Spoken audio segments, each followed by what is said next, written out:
So before starting, good morning, everyone. Good morning, participants to this information session.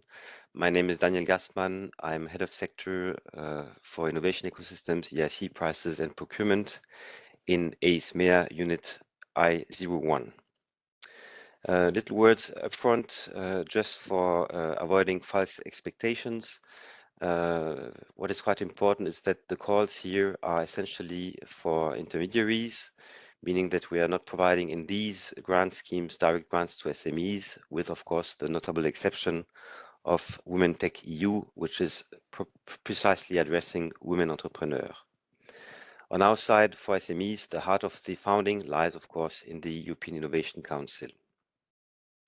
So the other calls we are going through today will be mainly targeting intermediaries, as I said, and these intermediaries can be typically innovation agencies, incubators, accelerators, public authorities, research institutions, universities and their technology transfer offices, clusters, business club networks, in a specific case, banks or venture capital funds.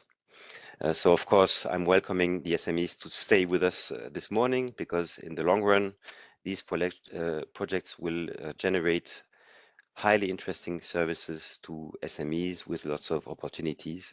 For this, you will have to wait a couple of months until we have signed the grant agreements. And the last little word is, let me share also that we have also a couple of publications which are of interest, including for the preparation of of your applications. I'm just skimming through here quickly through a couple of these. These are the results of the Innovation in SMEs program, better known under the brand name InnoSup. And here I can share with you that we have, for instance, one study which is called Study About the Efficiency of Innovation Support in Europe. This is from March 2021, but still absolutely up to date. One study about SME segmentation analysis. This was a project which aimed at helping innovation agencies to better target their SMEs. And last but not least, a kind of new worldwide reference document, which is the Handbook of Service Design for Innovation Agencies, which is compiling the results of 74 projects from InnoSup 5, an action called Peer Learning of Innovation Agencies. And upcoming also for the end of the month, the third impact report about InnoSup 1. This action is very inspirational for applicants which deem to launch financial support to third parties, but I'll be coming back to this later on. So now let's have a quick look at the agenda. We're now in the introductory phase. Then Fabienne Gauthier will provide a snapshot about the European Innovation Ecosystems work program. Then at 10, we'll be going through the different calls, providing with the details you need for your applications. And then, as you can see, we've foreseen quite a long Q&A session. So please feel free to use Slido with the code hashtag EIE 2022. Next slide, please. And also what is very important, because it's somehow part of the agenda, it is a reference to the sessions that we made last year at the occasion of the info session we did in 2021. And these presentations are absolutely relevant still today. They are still up to date. So we decided not to repeat them because they're already available.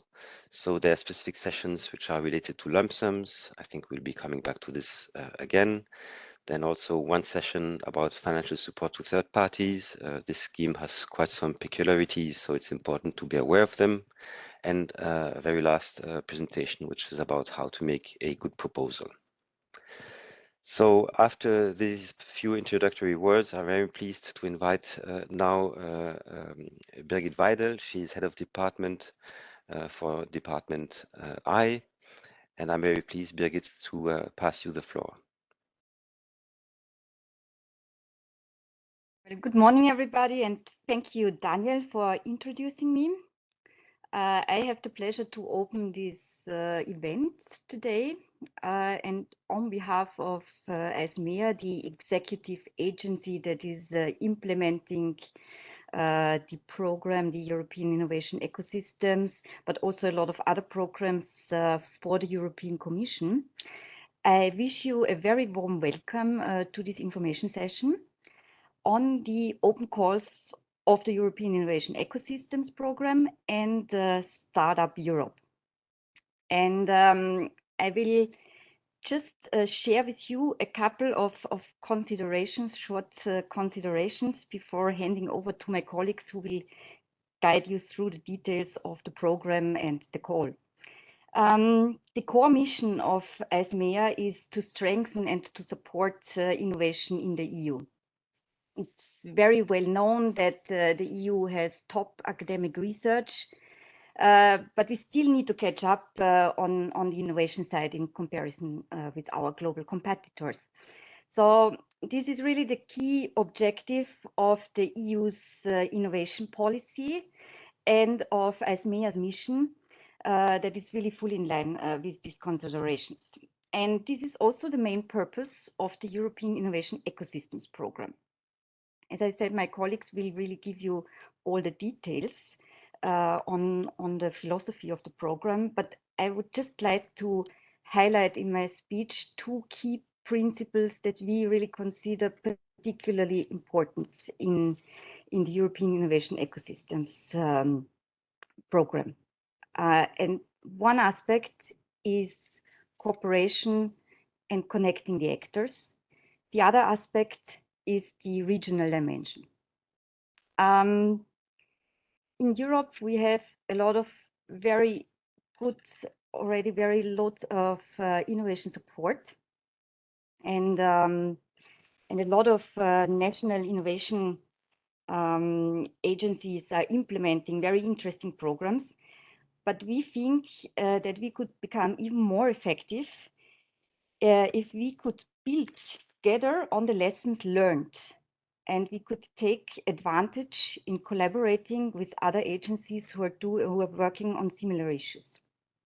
So what we have seen is that the EU innovation ecosystems is not connected at the European level. And what we also see is that there are certain regions who are lagging a bit behind.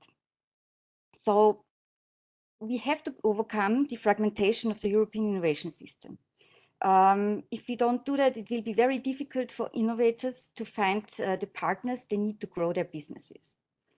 And if we leave behind certain regions, it means that Europe is not really using the talent that we have in these regions. So let me underline that we are interested in the regional dimension of your project, and as well as including, as much as is possible, the so-called quadruple helix players. This means that we want to bring together the private sector, public authorities, academia, and civil society. And at the same time, we appreciate if your projects collaborate with other European networks on the ground. For example, the European Enterprise Network, the digital innovation hubs, the cluster organizations, and so on. Then I wanted to give you a quick information on the timeline and where we stand generally. We are now in the second year of the implementation of this work program. This addresses several levels of ecosystems: acceleration, deep tech, entrepreneurship education, investments. It is also the first time that we are offering co-funding for the implementation of a common action plan agreed by innovation agencies from different European countries under the Connect destination. So this is a new scheme which could be the right approach for the coming years. For the future of, or the future perspectives of the Commission's innovation support actions, I would also warmly recommend you to have a look at the recent communication adopted in early June by the European Commission on the new innovation agenda. This new innovation agenda is building on 5 pillars. So one is funding up scale-ups. The The second is enabling innovation through experimentation spaces and public procurement. Another pillar is accelerating and strengthening innovation in European innovation ecosystems across the EU with the creation of regional innovation valleys. Pillar 4 is about fostering, attracting, and retaining deep tech talents. And pillar 5 is about improving policy-making tools. So you see already a lot of elements that can be quite relevant also for your upcoming project. What I also wanted to mention is that this call may not match exactly what you are doing or match your needs. If this is the case, feel free to have a look at all the other funding possibilities that are offered by ESMEA, notably for the SME pillar of the Single Market Program, the former COSME program, or the recent I3 initiative. I3 stands for Interregional Innovation Investments, and it's aimed at fostering European value chains. So there are plenty of opportunities. And if you feel that your project does not fit exactly what we're looking now at with this call, you might want to explore these possibilities. So today, this information session is there to put you into optimal conditions for the preparation of this call. So we will do our best to provide you the clearest information possible. Please take advantage of this question and answers session today, but you can of course send us your questions at any time. Our answers will be shared on the calls page in the FAQ session. You also know that each call page offers a partner search, which can help you in finding new partners. And I also invite you to have a look at the recently launched projects, which can be an inspiration, a source of inspiration for you and your organization. We will make these projects accessible on our website in the coming weeks. So this is also, I think, a good opportunity to see which projects have been selected for funding and also for networking. So thanks a lot for your attention. Let me wish you a very productive session and best of luck for your applications. Thank you. Many thanks, Birgit. Thanks for having been with us this morning. I'm now very pleased to pass the floor to Fabienne Gauthier. Fabienne Gauthier is the head of unit of ESMEA I01, and she will share with us the overview about the European Innovation Ecosystems work program. Over to you, Fabienne. Thank you, Daniel, and good morning to everyone. I'm very pleased to see that we have a big audience today. So many thanks for your interest in our calls and in our information session. I will briefly present you this morning the context of the European Innovation Ecosystems actions under Horizon Europe. My colleagues later on with their presentations will go more into details. Next slide, please.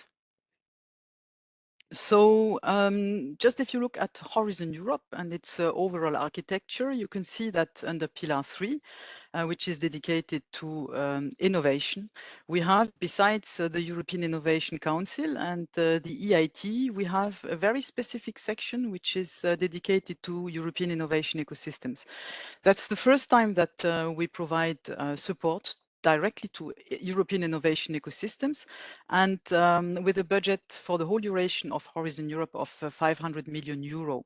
Here, the purpose is to provide support not directly to innovation or research and innovation projects, but to provide support to innovation ecosystem players and also to the innovation ecosystems at European and national level. And here the idea is to better connect the innovation ecosystem players, to connect also the ecosystems themselves, and to increase the efficiency and the cooperation in Europe among the innovation ecosystem players and the innovation ecosystems themselves. And this will help, of course, supporting innovations to happen and also supporting the scaling up of innovations in Europe.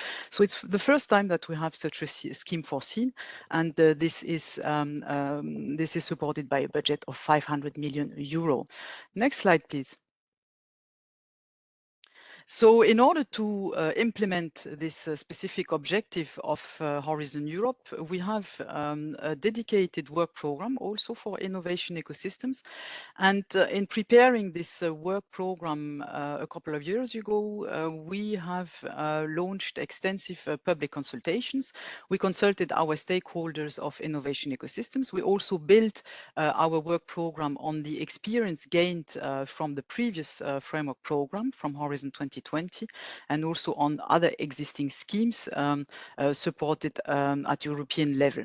And from our broad consultation, three main pillars have emerged have been identified in our work program that aim at responding to the needs and to the challenges of innovation ecosystem players in Europe. So the first pillar of our work program is dedicated to the networking of innovation ecosystem players, be they universities, SMEs, startups, funding agencies, and so on in Europe. So the connection, the networking among themselves, the better cooperation among the innovation ecosystem players, and also facilitated a better access from one innovation ecosystem to the others in Europe. So this is the first pillar of our work program that we have designed to start Horizon Europe.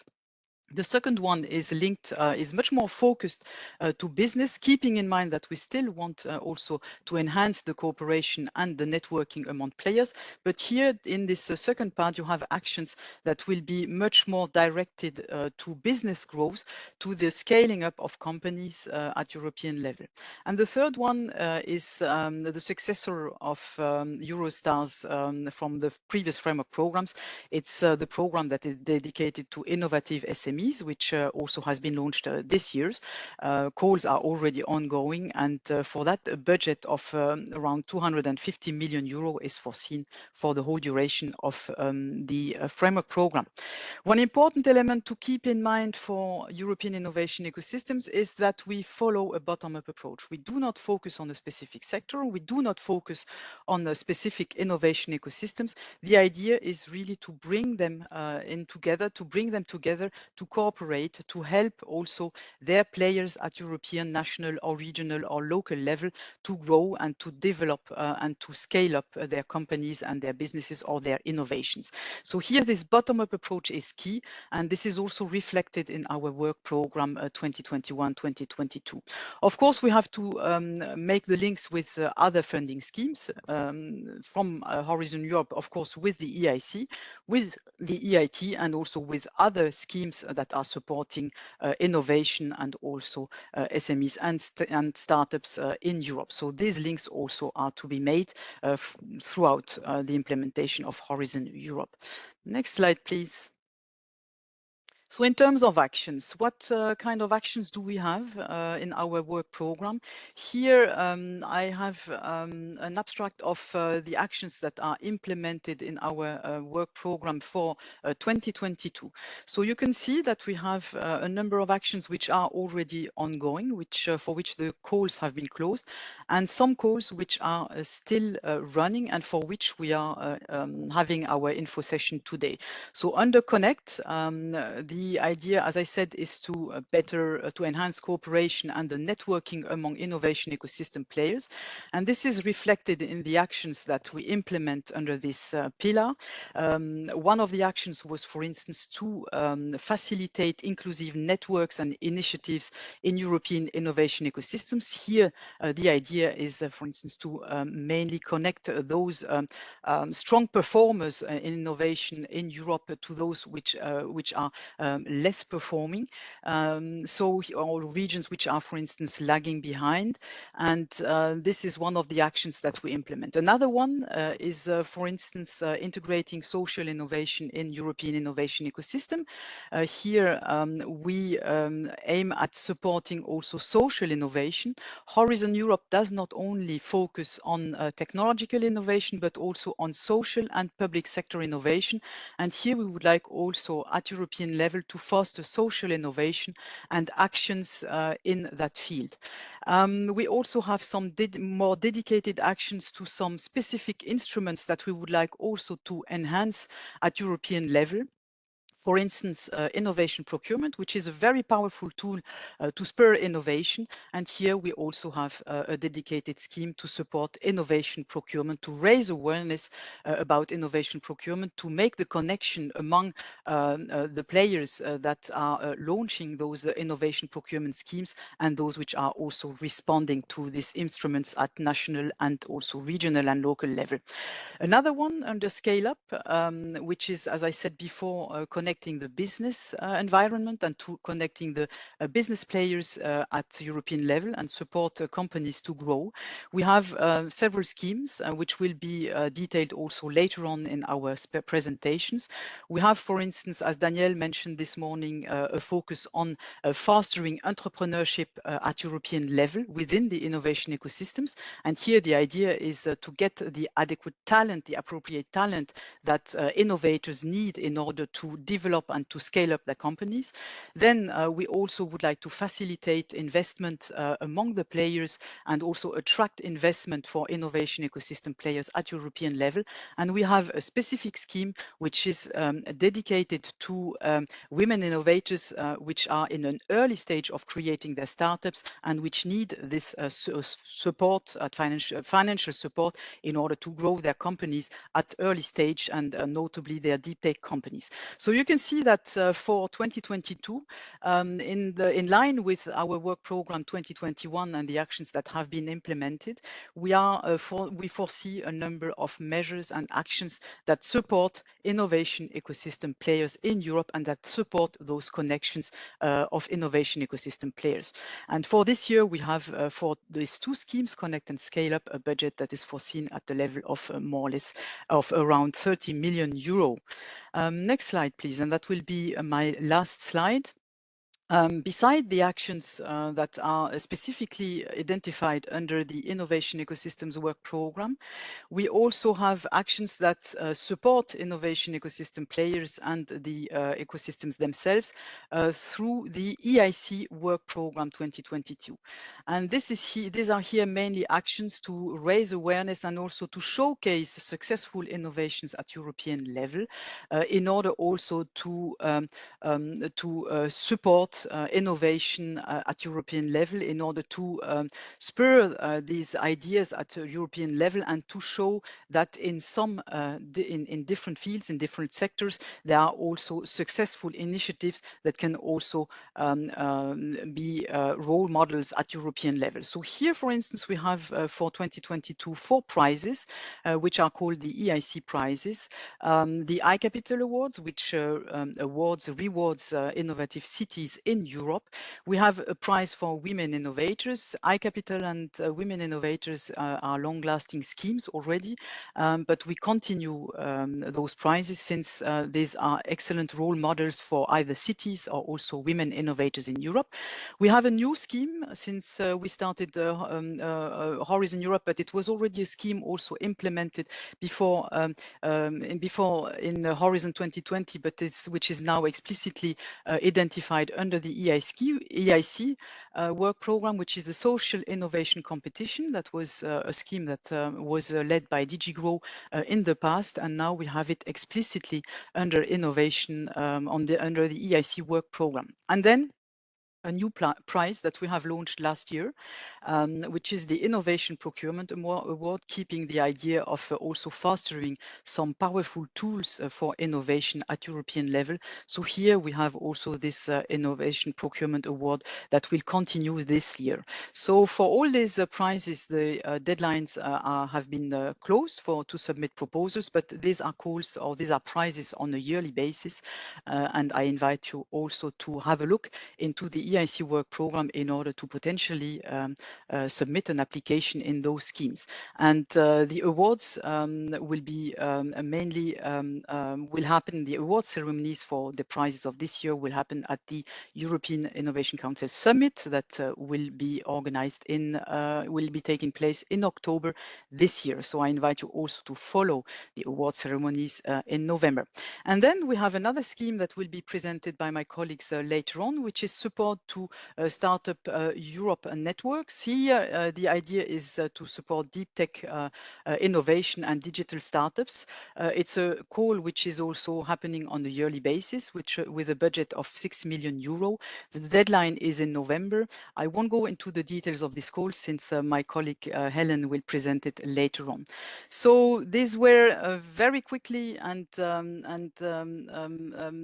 those schemes that we implement in 2022 to support innovation ecosystems. And as I said before, my colleagues will go much more into detail on the calls which are still running and for which you could be interested in submitting an application.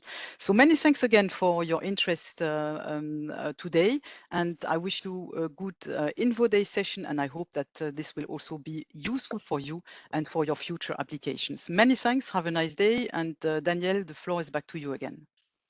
Many thanks, Fabienne. Many thanks for this insight about the overall work program of EIE as well as connected activities from the EIC.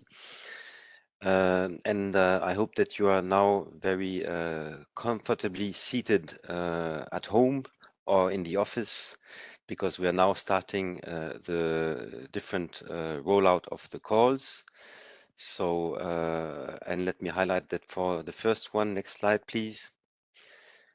That for the first call, this is a kind of historical moment, because it's the first time that we are rolling out this co-found scheme for the interconnection of innovation ecosystems. So if you are well seated, I can invite you now only to fasten your seatbelts. Christina, the floor is yours. Thank you very much, Daniel. Good morning, everyone. I will present you two topics, actually, that are implemented as co-fund type of action. This is actually the first time that we are launching a call using this co-fund scheme in our work program. As Daniel said, it's an historical moment. For us, it will also be a kind of a pilot to learn out of it. What is the demand? What kind of difficulties you are facing in order to learn out of it and improve this call.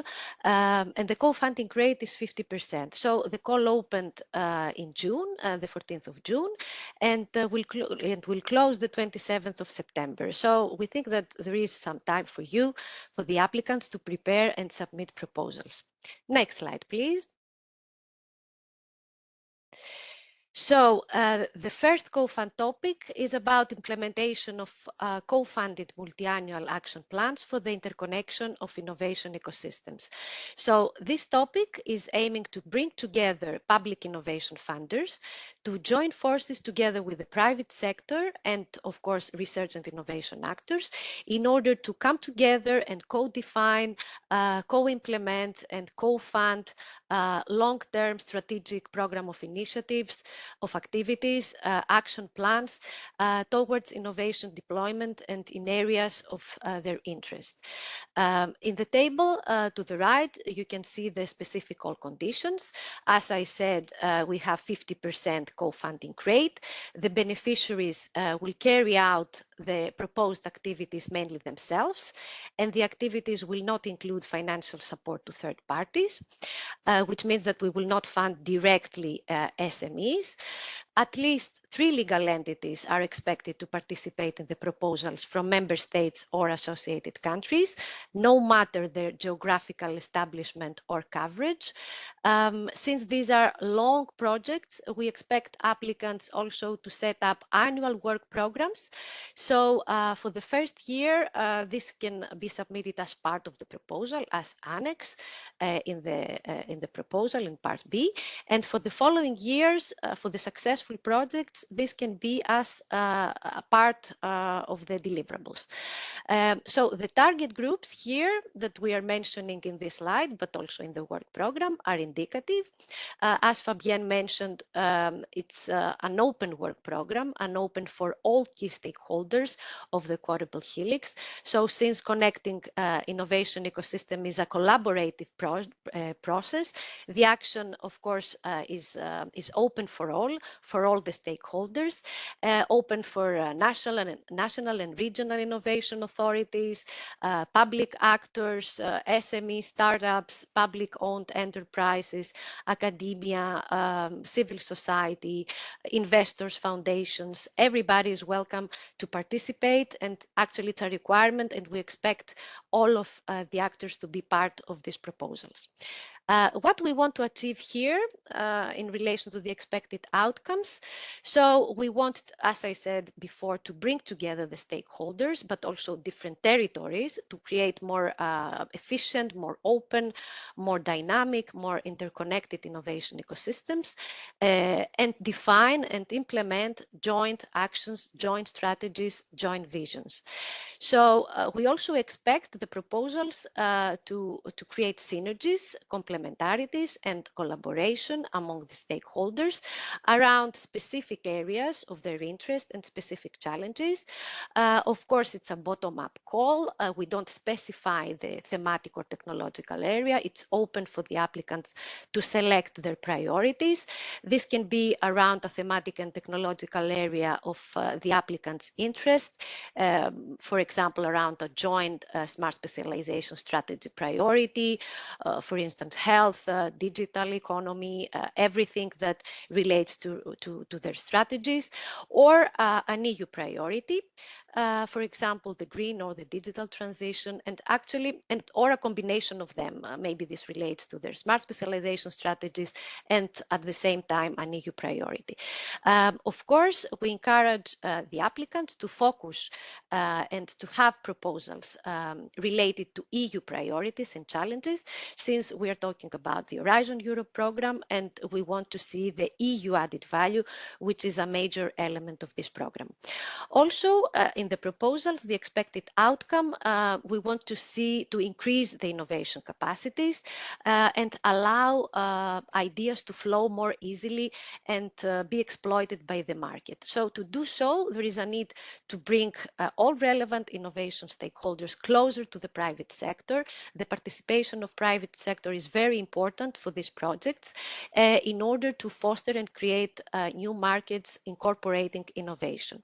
Also, in the proposals, one of the expected outcomes is that we want to foster inclusiveness and diversity. These are two keywords that we use in our work program very often.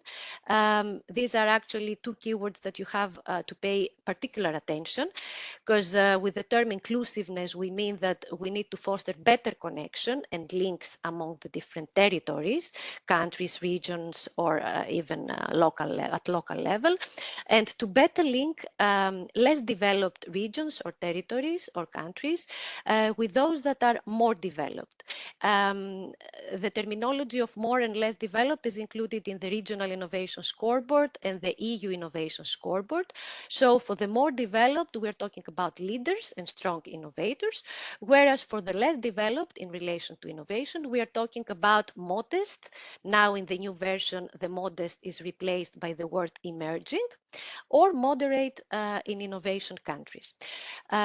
So the first one is we want to foster inclusiveness that relates mostly to the countries, but also we are talking about diversity that relates also to the actors. We want to see also stakeholders that are missing from the innovation ecosystems. Also, last but not least, we expect from the proposals to see more co-investments.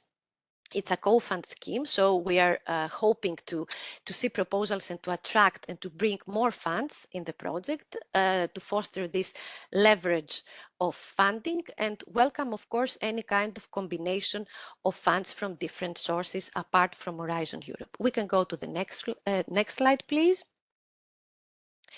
So in their proposals, we would like to invite applicants to present their agreed action plan, their joint strategic visions. And here we underline the word agreed.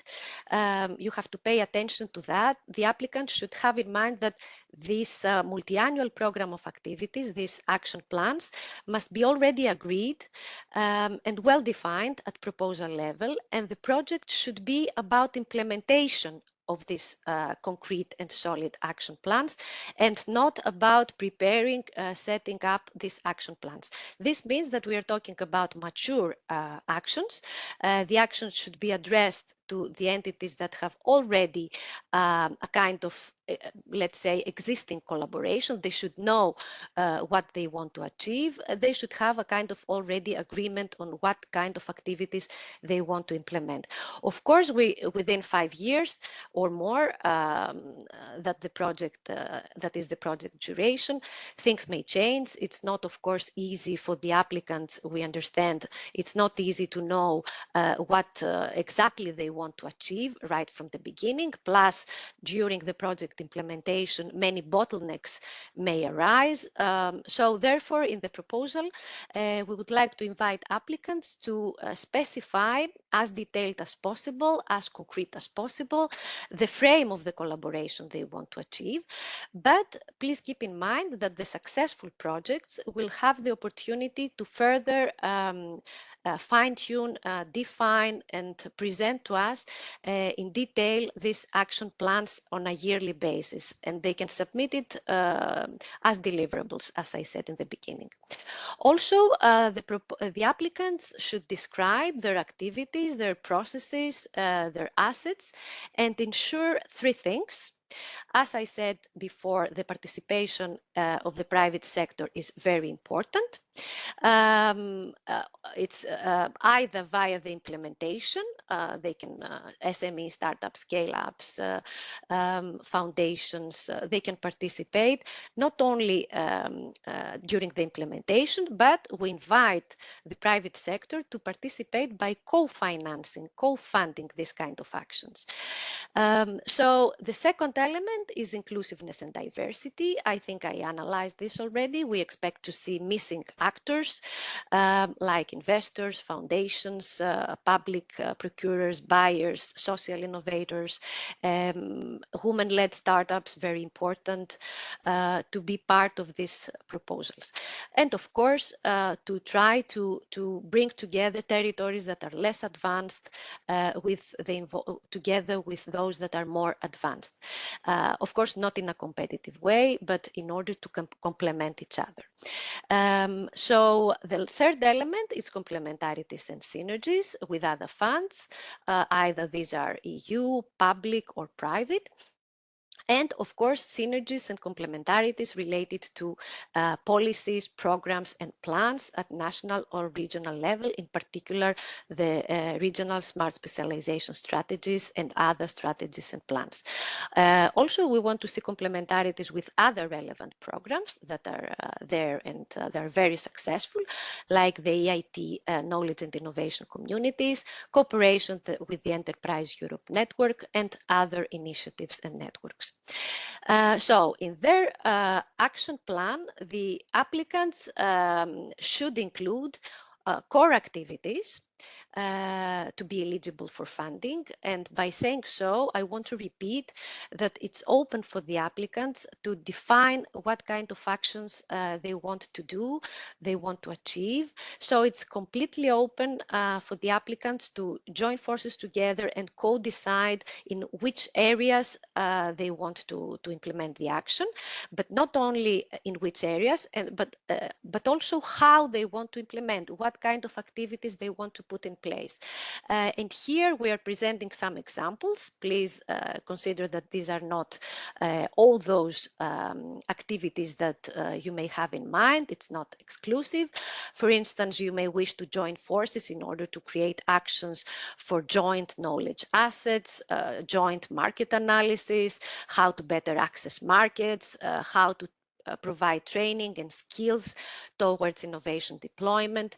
If you want, you can have an action for open infrastructures, how to support better startups to scale up their innovative solutions, joint public procurement, social, how to integrate those actors that are missing from innovation ecosystems, as I said, for example, social innovators, etc. Here you should pay attention, because in the call we were also mentioning that the applicants can also introduce additional joint activities apart from the core activities that are eligible for funding. So here, these additional activities are not eligible, but they should be in line with the expected outcomes.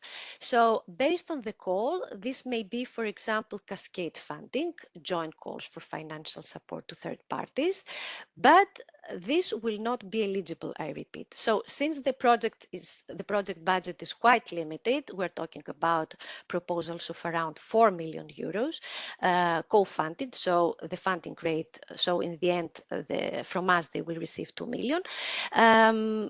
It's not a lot in order to launch joint actions and to support SMEs in this, but maybe applicants will find it a good opportunity in order to foster collaboration and to decide to run, to launch joint calls.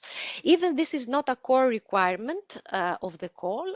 Please keep in mind that evaluators may see this as a positive point, since the call via this way may leverage extra non-Horizon Europe funding, and this will be in line with the project expected outcomes that we want to see and to leverage extra funding.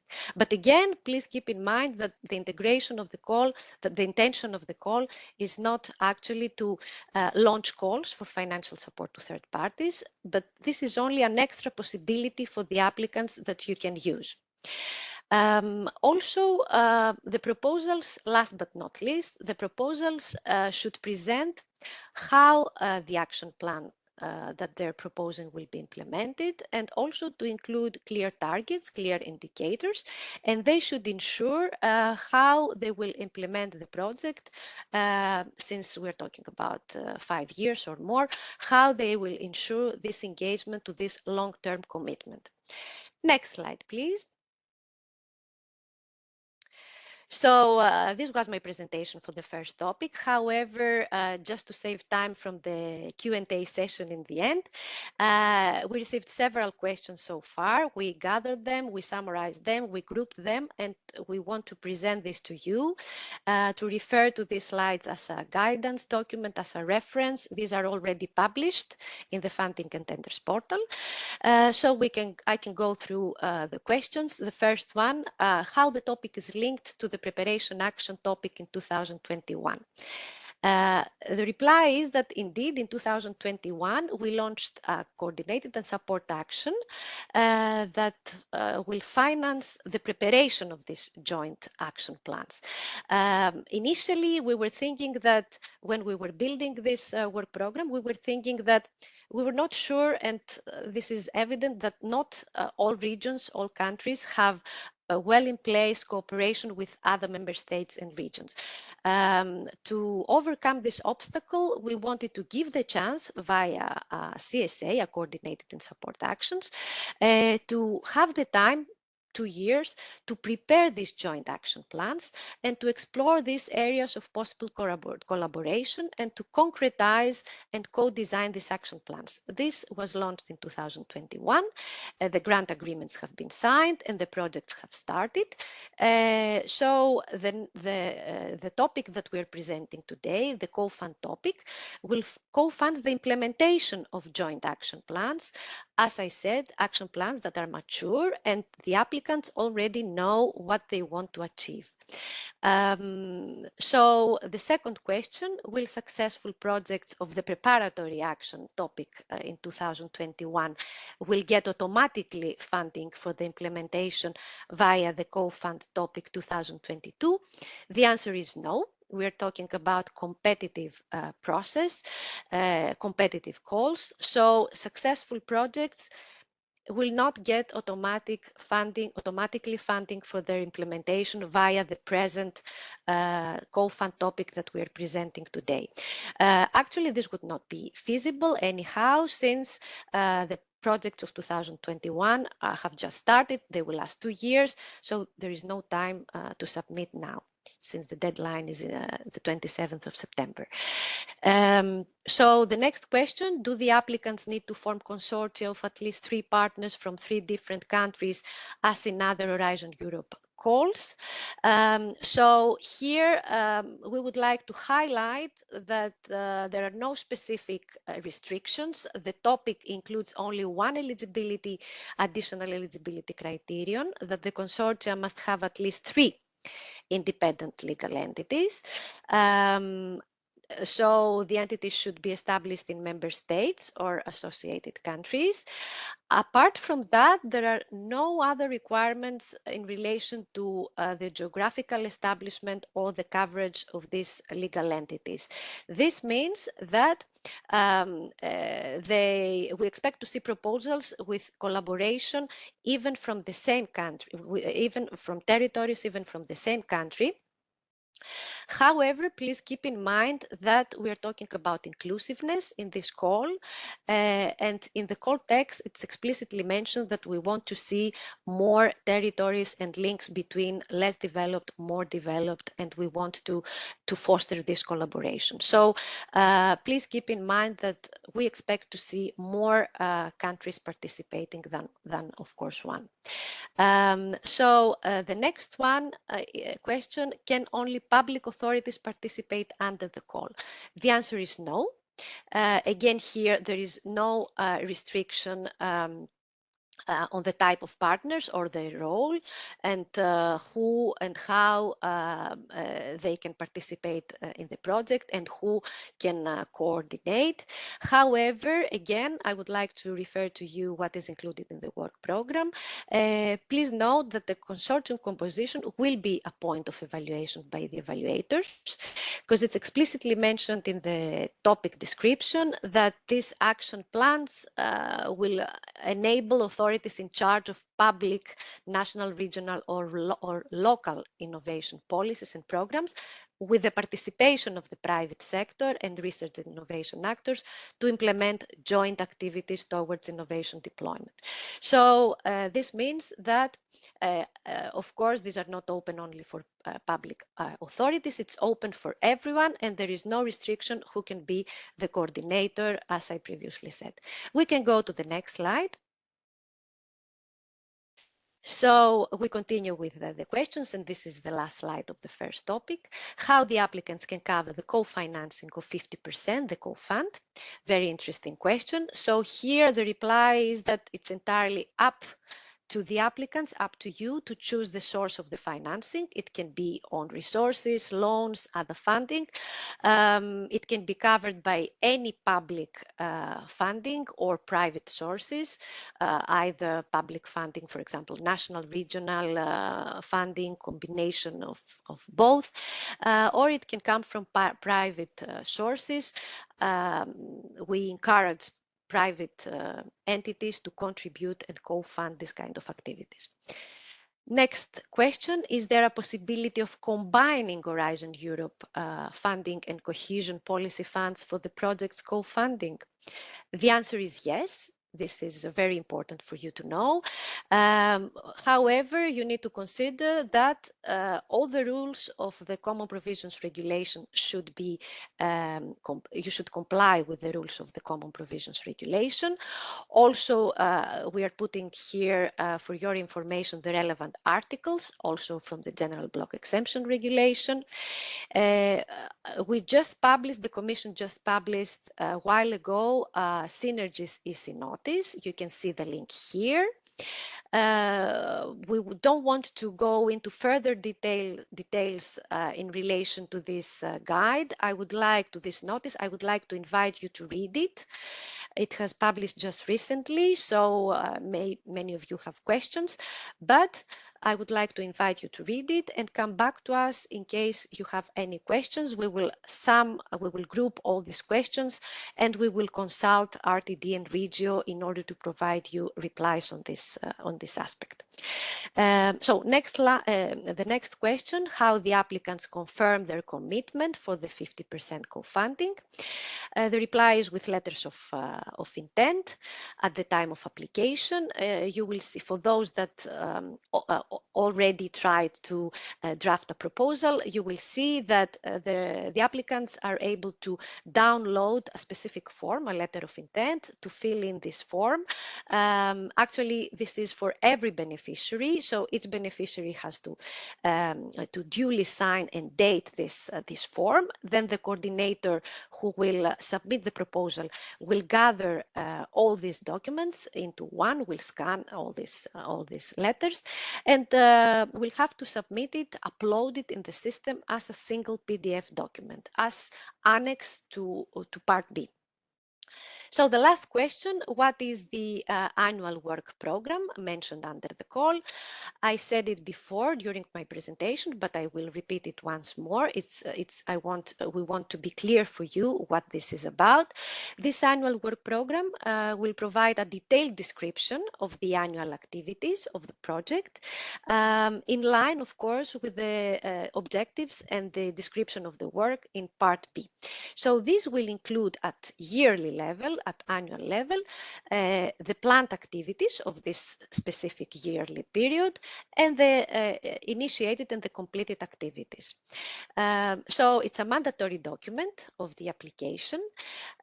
So for the first annual work program, this is an integrated part of the proposal. It's an annex to Part B, and for the next year, the subsequent years, for the successful proposals, it will be a regular deliverable of the project. I have repeated it several times in order to be clear for you what you need to do. So with this, I finished with the first topic, and we can go to the next one that will be shorter in my presentation, since it's we can go to the next slide. And the next slide. So this one, again, is a co-fund action, this time focusing on stimulation of innovation procurement. The target group is again indicative here. The scope of the action is to bring together buyers of innovation solutions, public authorities or private buyers, to develop joint activities, joint action plans, joint procurement action plans, together with the private sector, SMEs and startups. And of course, the participation of intermediaries can be key here, like accelerators, incubators, to promote this cooperation. From the table, you can see the numbers. The total indicative budget is 4.5 million euros. The expected EU contribution per project is 1.5 million euro. So we expect 3 grants to be signed, 3 grants to be funded. Again, we have at least 3 years, 5 years, at least 3 legal entities from member states or associated countries that needs to participate. And again, here, the annual work plans are part of the proposal for the first year and will be submitted as deliverables in the subsequent years. So, so actually, this is an effort in order to promote these innovative solutions to buyers and engage the procurers, the buyers, to purchase these innovative solutions. Just for the record, 14% of the GDP in EU relates to public procurement. This number is very big. However, it seems that that still the purchase of innovative solutions in the public sector is not a regular case. It's quite limited in Europe. The public sector could not only actually participate and be a good customer by purchasing these innovative solutions, but also could co-fund this kind of projects. For example, for infrastructures, for education, for improving the health system, etc. So this topic, we are hoping to help towards tackling these challenges, and the expected outcomes, we expect project results to establish long-term policy frameworks that favor this innovation procurement. We want to establish action plans via the proposals to stimulate this innovation procurement. The ultimate aim is actually to bring together this supply and demand of innovation solutions and take action to allow the adoption and scale up of joint innovation procurement initiatives. So since one of the bottlenecks identified is the lack of skills, it's important for the applicants to describe in the proposal what kind of actions, how they're aiming to improve these skills, knowledge and capacities, both of the buyers and the providers. For example, how SMEs can identify the needs of public or private buyers in order to comply with these needs, and how, for example, public authorities can design these innovative procurements. Last but not least, it's important in the proposal, one of the expected outcomes is to co-create, co-design models and solutions to bring SMEs closer to public procurers. So this is my last slide for the second topic. The proposals should also describe these action plans developed by the public authorities with the participation of the private sector, of course, their monitoring mechanisms, incentives for the adoption of innovative solutions, should also encourage the dialogue and the co-design of innovative solutions by bringing together this demand and supply, the demand, the public procurers, or private buyers, with the purchasers, the providers, the supply of innovative solutions, SMEs or startups or other relevant entities.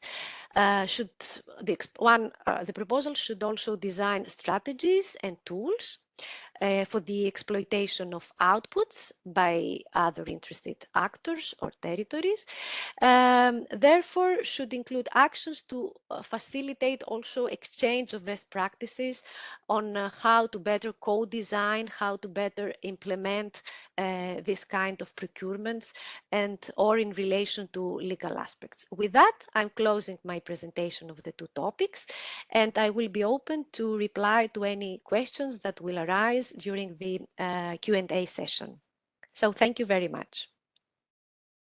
Many thanks, many thanks, Christina. So I guess it was very useful to share the FAQs which we already have on stock. Many interests here at stake, and I'm very happy to pass now the floor to another colleague. Next slide, please. For addressing the scale-up call 0201, which is about expanding investment ecosystems. And I'm very pleased to invite my colleague Vali Fidelman for sharing the information. Please, Vali, go ahead and don't hesitate to switch on your camera. So my camera is switched on. Hello, everybody. I'm very happy to present Scale Up 0201, Expanding Investment Ecosystem Call. As you know, the lack of funding is one of the most problematic aspects of business growth in less connected innovation ecosystem. And there are disparity between companies' need and available funding. Existing intervention by public and private funders are limited, and further resources are necessary to bridge the gap. And this is all the objective of this call. The lack of funding is harmful for local startups, survival rates, and the development of regional scale-up, especially for women-led companies. While the established European startup hubs attract significant money and attention, the innovation ecosystem in other areas try to keep pace with fewer resources. In the struggle for resources, many startups face the choice to either close their business or to move elsewhere, while foreign investors struggle to enter new market due to insufficient information about the market, its opportunity, and regulatory framework. So this call is really about attracting foreign investor in modest and moderated innovation ecosystem, like defined by Christina just before. So the objective is to raise awareness of local innovation ecosystem and their startup, as well as the potential of the whole region to capital providers from across Europe. So what are the results expected from this goal? Increase access to capital and investment in less connected ecosystem, increase venture investment and enabling late-stage growth of local startup, facilitate investor access to the flow and local deals, financial deals flow, and improve investor knowledge on market, regulatory framework, and networks to support joint cross-border venture in new markets. The target group are therefore quite well defined, and there are business accelerator providers, incubators, accelerators, company builders, innovation agency, business clubs, networks, public, private, VC and networks, national, regional, promotional banks. It is clear that this list is not exhaustive. And if you identify other actors that could potentially help these strong innovators and leader innovators to help moderate and modest region, this list is open to your knowledge. So we expect from this call to have 5 projects. The funding of the European Commission is 100%, and the estimation duration of the project is 2 years. Okay, I will move to the next slide. Thank you. So, in fact, for this this aspect, I would first try to clearly explain how you define a modest and moderated region and how you define a strong and innovation leaders. All this information are available in 4 documents. The first one is the Regional Innovation Scoreboard. The second one is the European Innovation Scoreboard. The third one is the Global Innovation Index, and the fourth one is Age 2020 Country Profile. It is crucial that this is well known by you, because you will be able to classify region and country as modest, or moderated, strong innovator, or modest innovator. What is expected from this type of action is a co-designed project of activity of at least 2 years, proposed by business acceleration services provider and investor network and clubs located in less connected innovation ecosystem and strong innovation ecosystem. The type of action that are weighted from the agency is 7, at the level of 7. First, to work on market information, market knowledge, in order to help investor to make the right decision. Introduction of program for European investor, including establishment of central point of information, providing investor with knowledge on the ecosystem establishment condition, incentives, tax, and legislation. That's the first aspect that should be developed by your proposal. The second aspect that should be addressed by your proposal is assistance to foreign EU and international investors, including venture capitalists, during the whole process of the investment, from the pre-entry stage until the exit, by ensuring support in administrative, legal, linguistic, and cultural issues. This is the second aspect, assistance to the foreign investor. Then the third one is the organization of European and worldwide international business forum, conference, and event to attract and connect international with local investor. Peer matching of investor and other network activity to encourage joint ventures.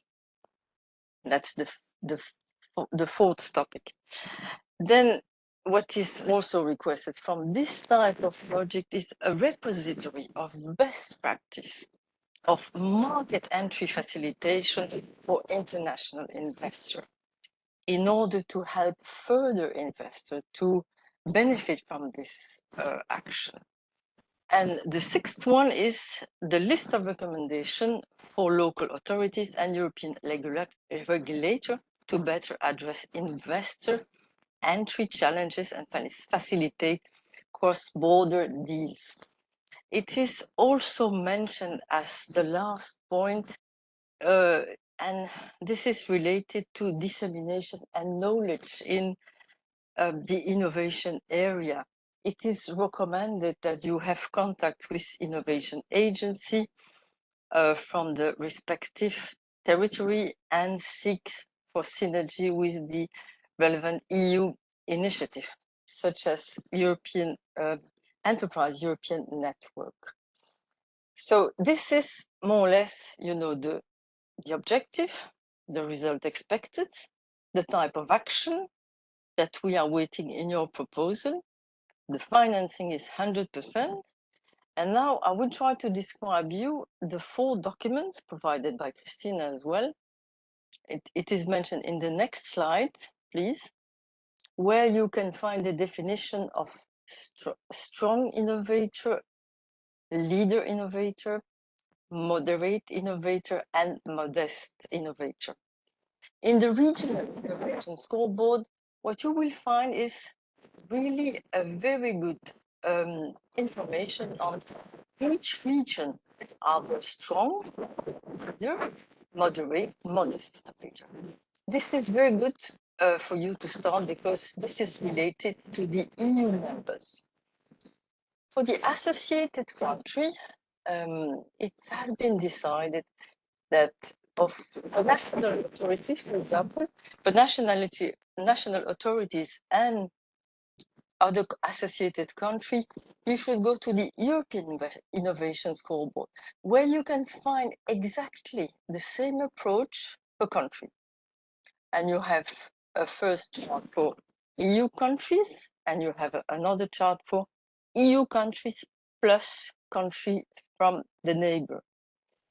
If you do not find information in these 2 first reference, you go to Global Innovation Index 2020, and then there you have a ranking of all the countries, and you have to, it is mentioned that if the ranking is below 25, the country is considered as modest or moderate innovation. Up to 25, it is strong and leader innovation. So this is the last point of my presentation, and I hope it was clear for you. If you have any question, please do address this in the question and answer session. Thank you very much. Many thanks, Vali. Many thanks for this very clear presentation. Yes, indeed. So I'm just reminding you that we have this Slido where you can find the question and answer sessions under the code #EIE 2022. I'm now very pleased to pass the floor to Helene Koopman. She's acting head of unit in DG Connect for unit F3. And she will provide us with the overall context of the action of Startup Europe. And then I'll be very pleased to provide additional details about the call itself. So over to you, Helen, please go ahead. Thank you, Daniel. Thank you. I hope that we have a lot of startup ecosystem builders in the room now, because this is really for you and the startups that you work with. So we now have talked a lot, set out by Birgit and also Fabienne, and then we have had the explanation from Christina and Vali on the different actions that are building up ecosystem. We also have here an action that really focuses on the startups in those ecosystems that want to scale up and cross the borders, access market in Europe and beyond, and by that, create scale-ups, the future unicorns that will be creating jobs and opportunities in Europe. And just a little backdrop here on the Startup Europe action. We have proudly been heading this action in the European Commission since 2014. So this is not the first time we have this call, but it's an evolution of experience we have built up with Startup Europe over these years, and also following the ecosystems development in Europe, because indeed the European startup ecosystem have evolved. From quite dispersed and fragmented picture to a much more coherent and working together across border picture. I think we have a very healthy production of startups in Europe. We also start to see a lot more scale-ups and increasing the number of unicorns, because still there are things to be done here. And we have listened to you and your startups, and the startups have been telling us that we need more connectivity between us, and we have seen actions here, but we also need more access to finance, we need access to talent, and we need access to market, in the sense that we need to understand how can we build a company in another country in Europe, and perhaps also internationally, get advice about that. And so the whole Startup Europe activity is about cross-border scaling up of prominent, mature, digital and deep tech startups that want to have a global footprint. So the action is targeted to ultimately benefit those startups, but the ecosystem builders in between, of course, providing those services, acceleration services and others.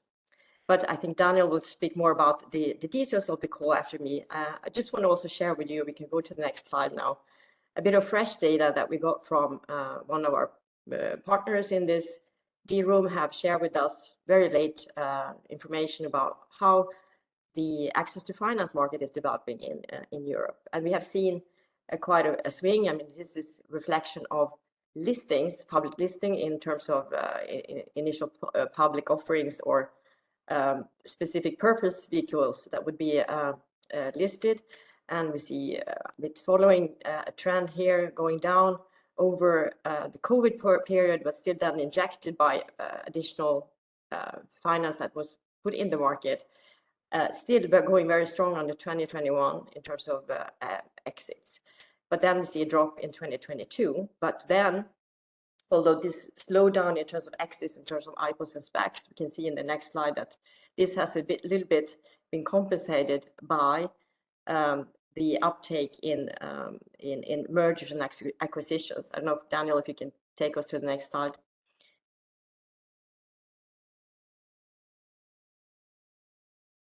Yeah, you see here. So despite this drop, as we saw in the exits in IPOs, we see in terms of acquisitions and buyouts, the deals have reached an all-time high in the first semester here in 2021. So the combined enterprise value of exits almost matched the one of the first semester of 2021. So this is a counter effect of not doing exits on the stock markets, but you see a number of acquisitions and buyouts.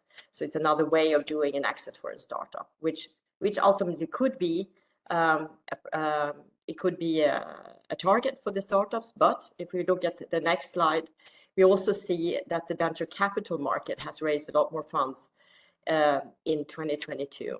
This is figures from the European VC actors, and we see that they have raised higher funds also in the first quarter of this year.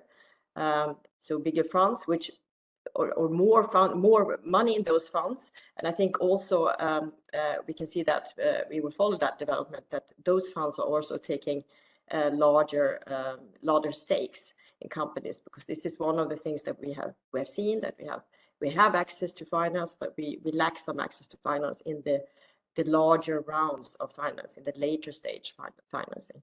But these are quite encouraging figures. And if you look at next slide, we can see also that materials is in investments, and the investments that VCs have put in the market through these funds has already reached a higher amount than the first half year of last year. So these are still encouraging figures in terms of access to finance. Just thought that could be interesting for you to see that in terms of access to finance, we have quite still a good picture. But as I said in the beginning, for startups to scale up over borders, it's not only about access to finance, it's important, but it's also about access to talent and access to market. And providing those services is indeed the ecosystem builders across Europe. And we will see the next slide a little bit how this situates over the year. As I said, this is an activity we have followed over almost 10 years now, and the last 3 years we have very pleased to have much more cooperation with across the Commission service, and in particular with the EIC. We have integrated the Startup Europe activity in the EIC, and the funding is coming here through 21 and 22 in terms of 6 million each year. This year, 22, we look at this 22 call for 6 million.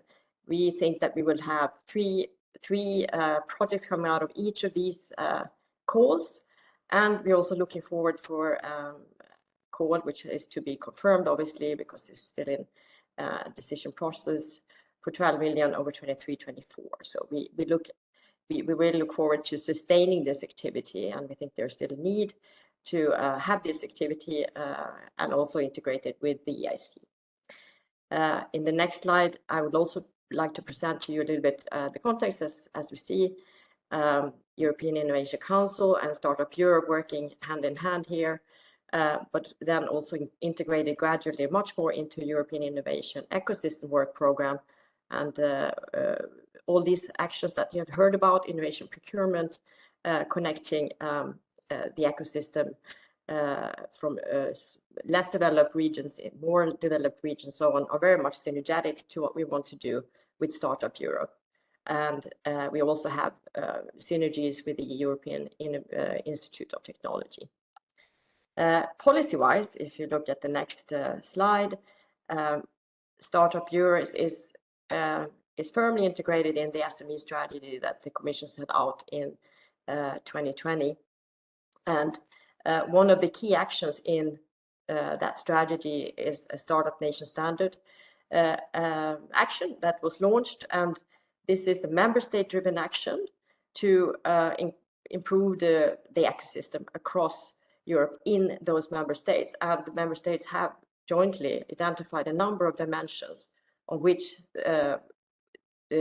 would need to be additional action, and which focus need to be taken on when it comes to improving those ecosystems. So, well, I can just give you some example here that of those actions, and in particularly rules for visa applications was one that was pointed out that could be improved to allow resident permits for example, for third country talent, and to attract more of those proficient persons into the startups themselves. Also in terms of, I think, a talent attraction and retention dimension is the employer stock options, to be able to offer that to employees as a way to attract talent indeed. We also have promotion of venture building and tech transfers from universities, and looking at access to finance dimensions. So all these things are member state driven focus areas where they will improve on all of those to enable startups to scale up more in the countries and across border. One of the vehicles in the next slide that will help the member state doing this is to just recently set up European Startup Nations Alliance.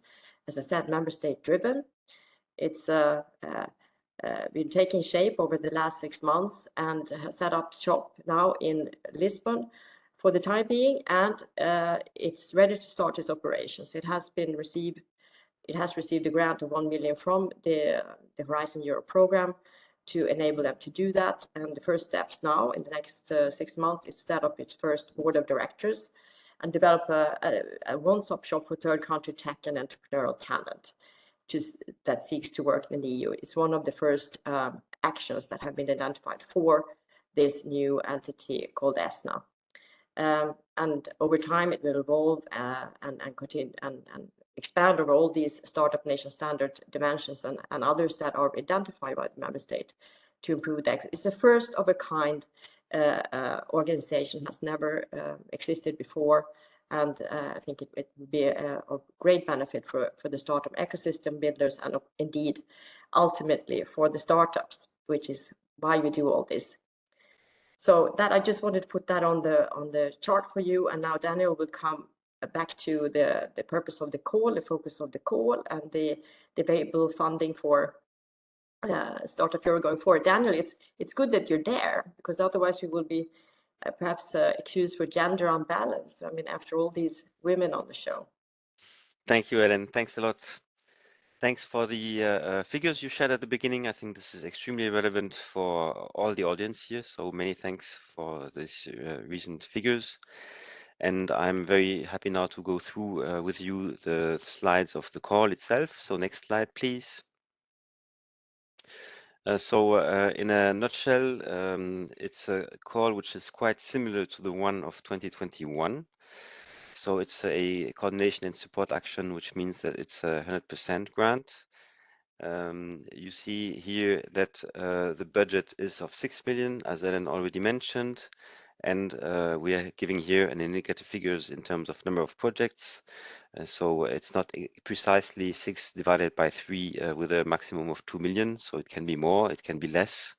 So then in the overall, it will depend on the quality of the applications. So here, take this as a very indicative figures in terms of absolute amounts. Then this red line is probably the most important of the whole presentation about this call, which is about the use of the financial support to third-party scheme.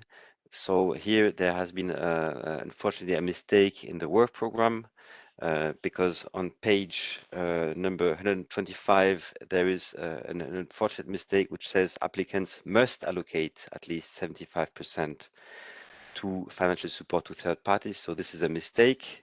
What is superseding is on the pages before, which says on page 124 that the action may be implemented through financial support. So that's a very important information. Here, the use of the financial support to third-party financing scheme, which was compulsory last year, has become optional for this year. Nevertheless, so you can opt either of choosing this scheme, and I can refer here also to the recording that we made last year about the same call in which this scheme was compulsory. So you can either opt for this scheme or you opt for classical co-founding scheme. Basically, this will determine who is delivering the services, either project partners or other players. Just to be clear about the meaning, so this scheme is now optional, and we have recently published on the call page a document which is really providing you with a lot of details in case you want to opt for this FSTP scheme, which we like also here because it's also a guarantee that the money is also reaching the end beneficiaries, which are SMEs. So that's the most important information. Deadline is 17th of November, and you can see here that the eligible applicants, it's quite wide. It's not very restrictive, but of course, we would be happy to have a couple of players in the founding area, so angel investors or venture capital entities. Next slide, please. So basically, you can see here again, so this is the adjustments that Helen had mentioned before in time. So here now we are really having a focus on the connection between the European Innovation Council and the wider European startup ecosystem, and basically behind always the idea of scaling up our companies. So basically, being Catalyst is also meeting to facilitate the funnel for the investment pipeline. Again, this is really a very company-centric. And you see here that we have listed a number of sectoral applications, even though it's extremely broad.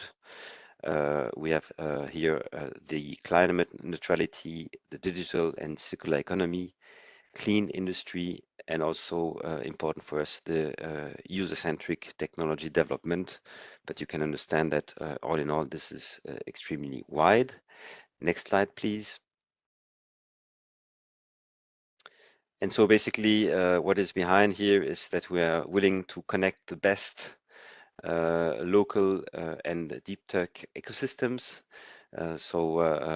Everything is also about this cross-border dimension. So basically, in case there is one operator, let's say in France, delivering good services, these could be made available to companies which are bought by other project partners, let's say, for instance, in Romania. And again, we have here the synergies that Birgit Weidel mentioned at the beginning. So we are mentioning here the digital innovation hubs, but it can be other Horizon Europe program. You will see that in the call text, it's a bit more detailed. And of course, you see here the link with the EIC. You probably know that the European Innovation Council is also dispensing so-called business acceleration services. So the projects could be here also somehow connected or complementary to what is done by ACE-MEA within the business acceleration services of the EIC. Here, this widening dimension is quite important as well. So we are very sensitive for making sure to have an even level of access to services all over Europe and in the associated countries. And classically, like many other Horizon calls, we are looking for sustainability in the proposed action. Here, the logic is that we are injecting somehow some seed money in order for the ecosystems to be able to collaborate better in the long run in a sustainable way, meaning also not necessarily with EU grants. Next slide, please. And you see here in terms of outcome, not a big surprise. So we are willing the European startups to have a better market footprint in Europe and beyond. We are willing to have a better connection with the European Innovation Council. So there is the mention of EIC beneficiaries, but you see here also the mention of Seal of Excellence companies, which basically is also for mitigating the effect of not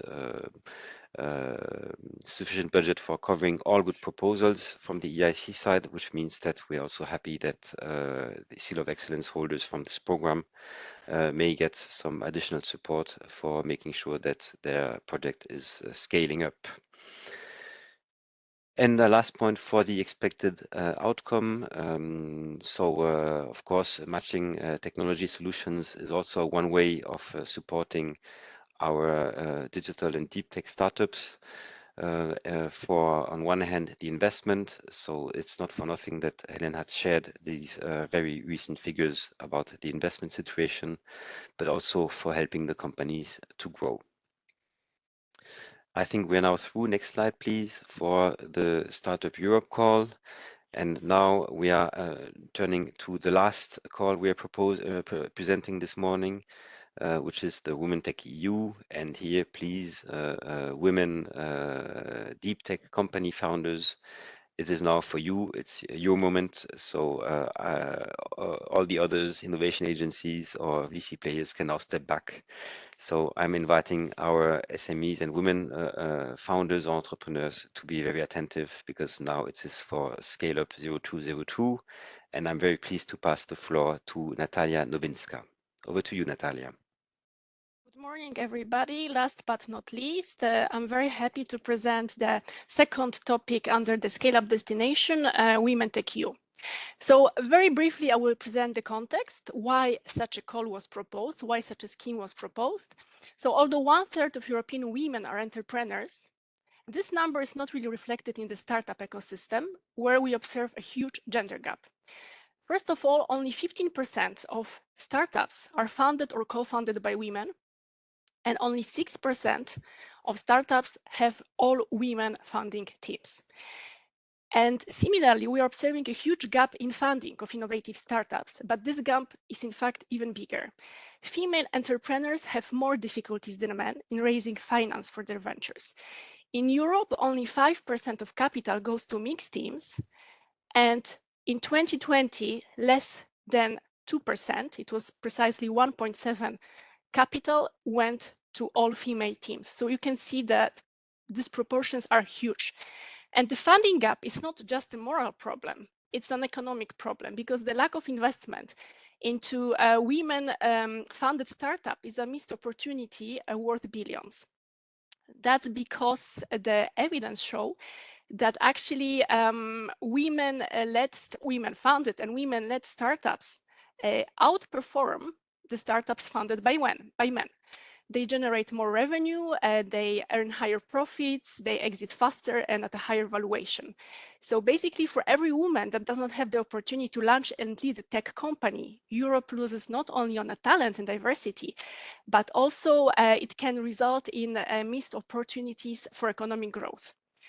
And also the deep tech startups often take more time and capital to build than other startups, and most could fail in the first years if they do not receive the right support and investment early on.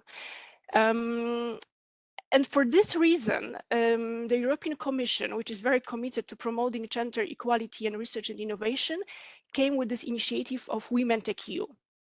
And last year, I'm sorry, but I just noticed that actually I need the slide. If you can change the slide. Okay, so last year we launched the pilot call, which turned out to be very successful. The number of received applications exceeded our expectations. We received nearly 400 applications, and we founded 50 very promising projects. And for this reason, because this first edition was turned out to be a big success, it was decided to repeat the scheme this year with increased budget of 10 million euro, which will allow to fund more than 130 startups. Next slide, please. So who can apply? This call is targeting early stage deep tech startups, which are founded or co-founded by women holding a top management position, CEO, CTO, or equivalent in the company. And startups which were registered and established in an EU member state or a Horizon Europe associated country for at least 6 months at the time of the submission. So in order to apply, you must be a woman. So this call applies to everybody who is legally defined as a woman. You need to be founder or co-founder of a startup. And by this, we mean that if you are legally recognized as the founder or co-founder of the company in your member state or associated country, you are eligible to apply for Women Tech EU. I saw already some questions on Slido whether this call could be extended to women who only hold a C-level position. No, these two conditions have to be fulfilled jointly. So woman has to be founder or co-founder, and she also have to hold a top management position. And here I would like to add that we also decided to include, besides CEO and CTO, also CFO, COO, and CSO positions. So if you are founder or co-founder of a company, and if you hold one of these 5 C-level positions, you are eligible to apply. Also, if your company has more than one women founders, you are very welcome to submit your application jointly. For administrative and legal reasons, you need to select the main co-founder that you will identify in the proposal, but you are more than welcome to record the video together. You can describe yourself together in the proposal. Then the early stage deep tech startups. I will maybe start with deep tech and startup definitions, because these are official definitions. We have official definitions of the Horizon Europe. So deep tech, in a short cap, deep tech startups are founded on innovation in engineering and on advances in science. So this is a shortcut. But a longer official EU definition: deep tech is technology that is based on cutting-edge scientific advances and discoveries, and is characterized by the need to stay at the technological forefront by constant interaction with new ideas and results from the lab. Deep tech is distinct from high tech, which tends to refer only to research and development intensity. At the end of my presentation, I will give you some examples of the projects we funded. You will also see what deep tech fields were the most represented in the first call, but we are welcome to all deep tech innovations. Startup, what is the startup? Under Horizon Europe, a startup should be understood as an SME in the early stage of its life cycle, including those that are created as spin-offs from university research activities, which aims to find innovative solutions and scalable business models, and which is autonomous. So these two definitions are very formal definitions, and we cannot be flexible about them because these are the formal Horizon Europe definitions. But then here comes the third definition, early stage, which is not a formal definition resulting from the EU legislation. However, we wanted to, we had to create some definition to give you an idea whom are we looking for. So early stage refers to the phase of startup development, generally preceding the rapid growth phase. On an indicative basis, for the purpose of the Women Tech EU topic, we would consider, among others, the following criteria to define an early stage startups. Startups that have been established and operating for not more than 6 years, startups that have raised limited funding, up to 1 million euro, and startups before they reached a high fidelity MVP, minimum viable product. I would like to point out that all these definitions are available on Women Tech EU website. There is a thorough FAQ, so you can come back to them. So early stage definition is a not formal definition. Here we are more flexible. This is just to give you an idea whom are we looking for. But if you raised more than 1 million, you are still eligible. If you are a bit older than 6 years, experts evaluator who will be assessing your proposals, they can still qualify you as an early stage company. But if you are after the round A, if you earned 10 million euro, then this call probably is not for you, because you are we are looking really for very early stage startups who are at the very beginning of their business, at the very beginning of their path, which are in their formative stage, simply. And also the last criterion, the company has to be registered and established in an EU member state or associated country for at least 6 months at the time of the submission. This is also a formal requirement. It results from the work program, and this is something we cannot be flexible on. So since the deadline for applying is 4th of October, the company has to be registered at the latest on 4th of April this year. Next slide, please. So what kind of support do we offer? First of all, we are offering a grant of 75,000 euros to support the initial steps in the innovation process and the growth of the company. So you are free and decide which activities needed to grow up your business you would like to fund. Below a few examples from the last round. So the applicants wanted to, for example, update the business model.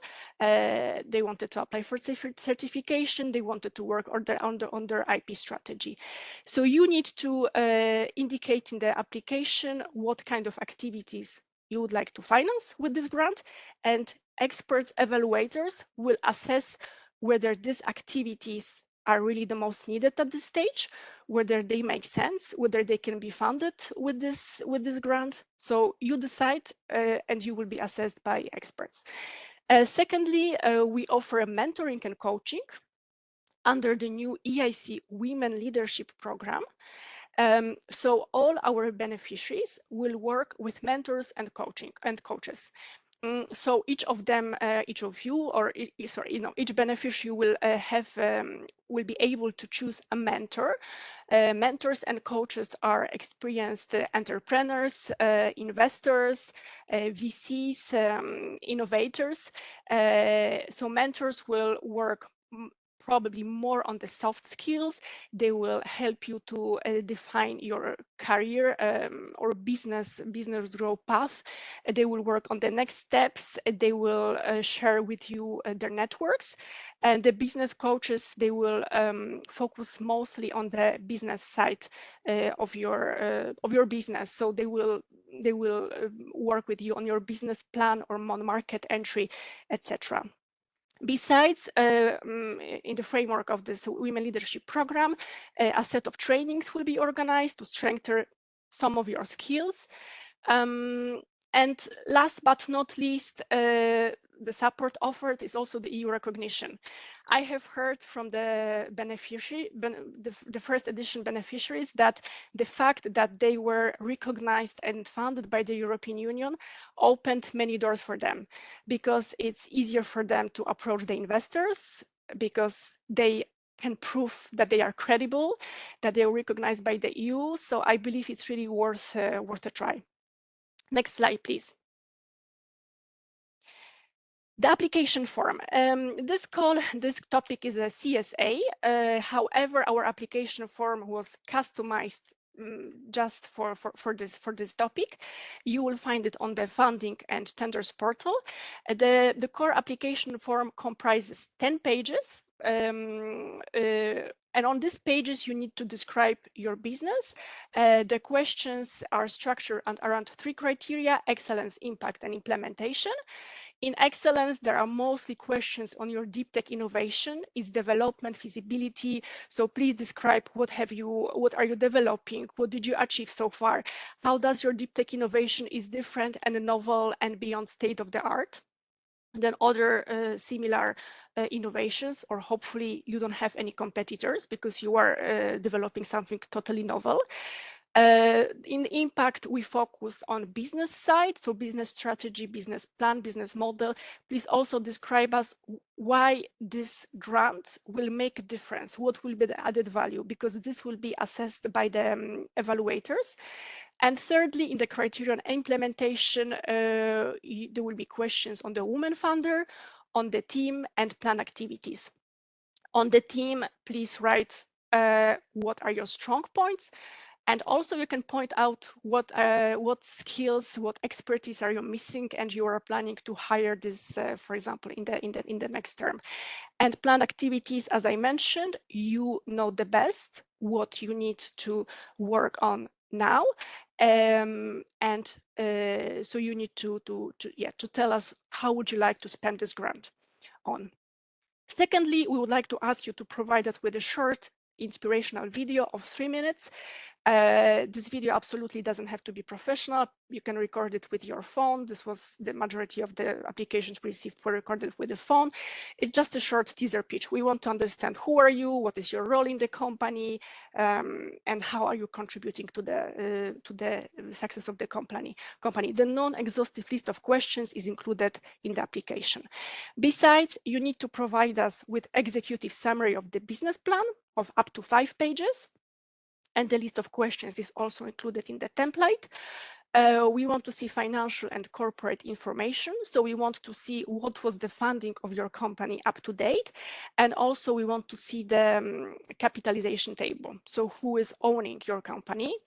We want to see the documents proving eligibility. So the age of the company and the documents proving that you are a founder or co-founder. Of course, we want to see the CV of the woman founder and preferably also the team. And we also have the section when you can include other documents. If you have any letters of intent, great, but it's not absolutely mandatory, and you will not be penalized if you don't have them. Next slide, please. And as I told you before, I just wanted to give you some ideas of the deep tech areas that were represented in the first call. So health, ICT, and engineering, these were the most popular fields. Very often, they were also overlapping. So for example, there were like medical devices. So, you know, it was combining health and engineering, but these are the most those are the most popular domains. And on the right side, you can see some examples of the funded projects. If you would like to see more of them, I would like to invite you to visit our website, WomenTechEU, as we have more examples there. So you can see what kind of project we funded. As you can see, it's really very, very broad. We have earplug, we have invisible window film, medical device, sustainable menstrual products, we have Internet of Things, innovations, again, technology treating different infections, we have drones. So it's really very broad. As I told you before, innovation in engineering and advances in science, these are the keywords of the deep tech. So that's it from me, and I'm looking forward to your questions. Thank you.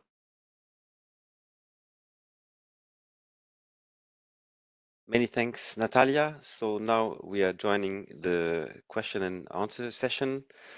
I just wanted to highlight 2 elements. The first one is you may have seen in Vali's presentation that the investment ecosystems call is based on a lump sum scheme, which basically means that you can propose the budget, which will be then scrutinized by the evaluators and which can recommend to lower some parts of this budget. This will be then integrated into the grant agreement preparation, and basically once it is agreed in the grant agreement, then basically we won't be making a close follow-up about the financial side of your project. Second element is that for the financial support to third parties, which you have seen is not compulsory for the Startup Europe call. Nevertheless, in case you are opting for this scheme, just be careful about 2 elements. The first one is about the consortium composition, especially about the partners being allocated the delivery of services. And also the second point is that the classical 25% from Horizon Europe for covering overheads does not apply to this category of FSTP. For this, you can look, as I said at the beginning, to the recordings that we did last year, and before also opening the Q&A session, just to share with you that the slides will be available including with all the links which are inside the slides, enabling you to access very easily to either documents or to other recordings. Having said that, I'm very pleased now to go to this Q&A session, and I have behind Natalia and Christina, so maybe we start with the general section, Natalia, if there's any.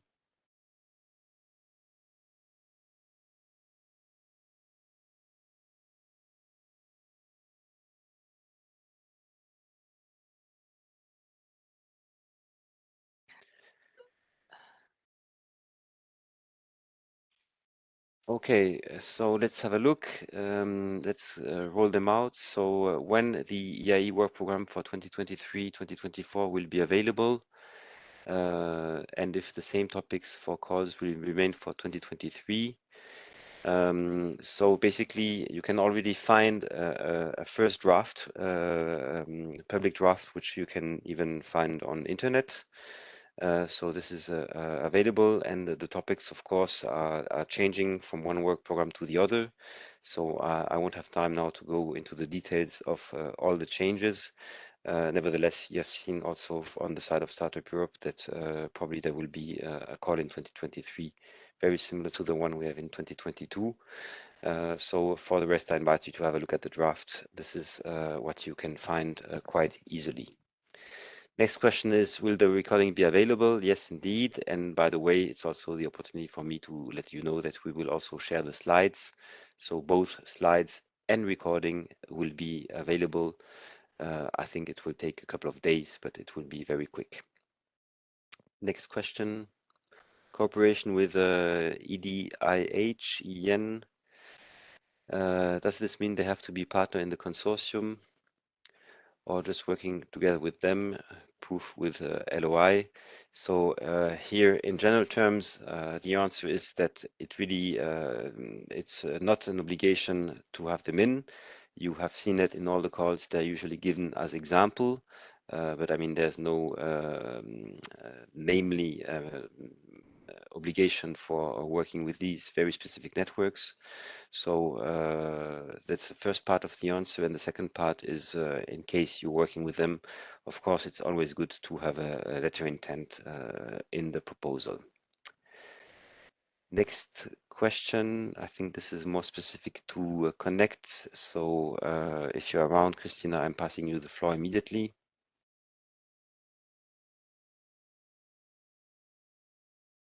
Yes, these are, I cannot see the questions related to. So our research These are in general. infrastructures, a targeted This actor? is only the question. Yeah. If research infrastructure are a targeted sector for topics under Connect destination. Well, it's open. There is no restriction.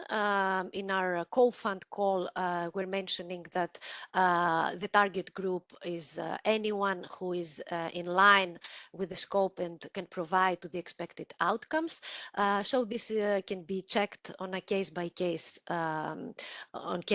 So I would say that it's better for the applicants to take a look again on the topic and to see if this relates to the expected outcomes, and if so, of course, it's open for anyone that contributes to the innovation ecosystems to participate. So this will be examined on a case by case, and of course this will be evaluated by the external evaluators. Many thanks, Christina. I'm turning to the next question. Networking/inclusiveness with less developed innovators countries, does it imply that risk widening countries have to be partners in the proposal? So here I invite you to have a detailed look at each of the calls, because the situation is changing from one to the other. We've heard just before as an example that for Connect 0101, it is there's no obligation of having these modest regions in the proposals, and on the opposite, it is an obligation for the investment ecosystems call. And maybe Christina, I'm coming back to you if you want to comment about the widening countries, which is maybe a little bit more specific in general. Oops. Let me present. Okay, so here in our work program, we mentioned the word inclusiveness. By saying so, there are specific call conditions in some of them that we want to see less developed countries participating. Widening countries, of course, can be some of them less developed. So, of course, they can participate, but the reference is actually the Regional Innovation Scoreboard, because we are talking about regions mostly, territories in general, of course, countries as well. But when it comes at regional level, we would like to ask applicants to refer to the Regional Innovation Scoreboard. And if we're talking about public authorities at national level, of course, they can check the European Innovation Scoreboard or the Global Innovation Index. So indeed, the widening countries are very much welcome to participate and be part of the proposals. Many thanks, Christina. Next question is, are target groups expected to be the ones submitting the project beneficiaries? So here you just have to make the distinction between, on one hand, the eligible partner organizations. This is a very important point to check to see if you can apply and if you are eligible. And then you may sometimes encounter indeed the notion of target groups, which are often the end users which we are targeting. This, for instance, is very clear in the Startup Europe call, where we are targeting deep tech SMEs. So don't confuse, on one hand, the eligible partner organizations for the call, and on the other, the target groups, which are the end, let's say, the end players of the action. Next question, please. Does EIE include EIC and EIT? Pillar 3 shows 3 instruments, EIC, EIE, and EIT, but in fact, it seems that everything is under EIE. Not clear. Fabienne, are you around? Maybe I'm passing you the question, otherwise I can answer also directly. Thank you, Daniel. Let me look at the question. The three pillars of in Pillar 3, these 3 different schemes are different because the objective also is different. You have the EIC and the EIT, which are supporting innovation, and through the EIC we support directly disruptive innovation via the Pathfinder and the Accelerator. So here we have innovators which submit to the agency their proposals, which are evaluated in order to get funding to support their innovation. For innovation ecosystems, it's different. It's complementary to the EIC and the EIT, but the innovation ecosystem scheme is here to support the actors of the innovation ecosystems and the connections among the innovation ecosystems, also via funding, but it's a different purpose. Here, the idea is to support only the activities that will support those connections, support the cooperation, support the preparation of joint activities, joint initiatives, and so on.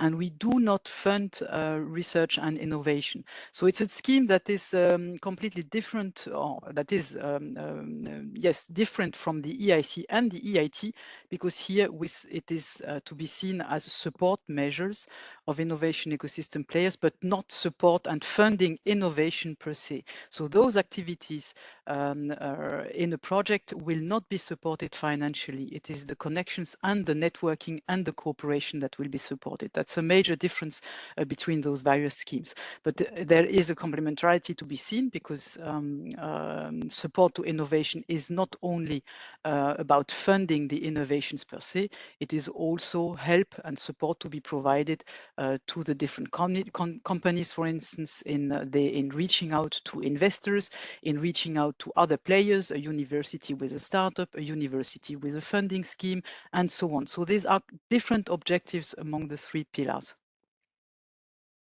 Many thanks, Fabienne. So I think we can skip the next question because the slides will be made available to the participants in a couple of days. Next question, are you aiming to create synergies among the strongest innovation and deep tech development hubs for global leadership? I mean, it's not specifically for global purposes, so we are targeting essentially the EU dimension, but nevertheless, if this is bringing up global leadership, this is also, of course, very interesting for us and probably will mark some points for the evaluation. Next question. Which call would be the best for innovators who hasn't created a startup yet, but got the intention of doing so within a few months? Here, it's not really easy to answer. I think here it's typically a case where we are somehow in subsidiarity. It means that for innovators which haven't yet created their startup, I would invite you to turn more towards local, regional, or national schemes. Usually, we are working here in the EU for created companies already registered. Next question, please. Can Enterprise Europe Network and similar entities join the consortium and get funding for their activities? So here I would give a little nuance in my answer. Organizations being part of the Enterprise Europe Network can, of course, join the projects and they're getting funding for their activities. Nevertheless, be careful about the Enterprise Europe Network itself, because, of course, there's one thing we don't like at all here, which is the risk of double founding. So if there's a risk that you're getting twice the money for doing the same thing once, then we'll be looking very carefully at this. But in general terms, organizations belonging to the Enterprise Europe Network or other activities or digital innovation hubs or the EIT KICs, etc., can receive funding for the activities as long as it's not already financed by another EU project. Thank you, Natalia. I think we are now through the general questions. Maybe we can turn to the specific questions related to each call.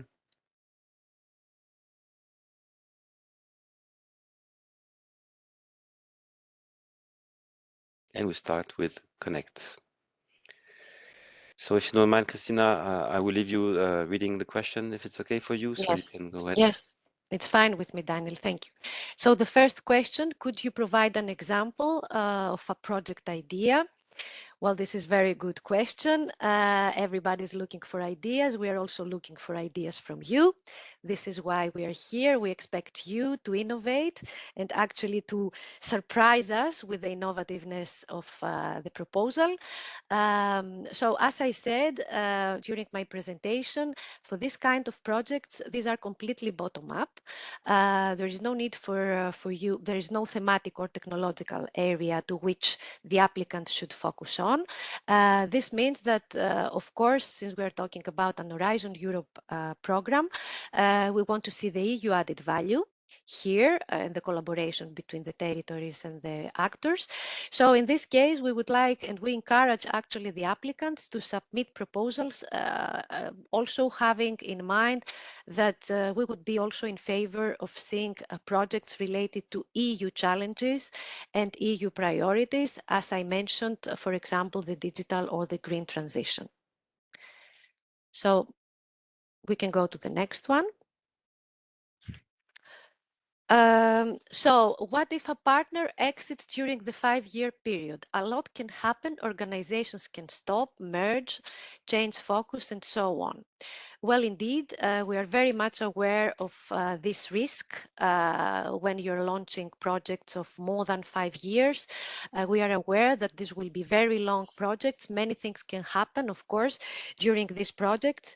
So in this case, we count on you, on the applicants, to highlight and consider these risks in your proposal. There will be a separate section within one of the sections of the proposal where you should be able to actually introduce all the risks that you may possibly face during this long term of 5 years, and to suggest also contingency measures on how you're going to cope with this kind of problems, this kind of bottlenecks. Plus, you should consider that for successful projects, there is always opportunity for amendment during amendment of the grant agreement. So if, for example, we see an expert that he needs to leave for his own reasons, we can see on a case-by-case situation how this can be done in the frame of an amendment. We can go to the next.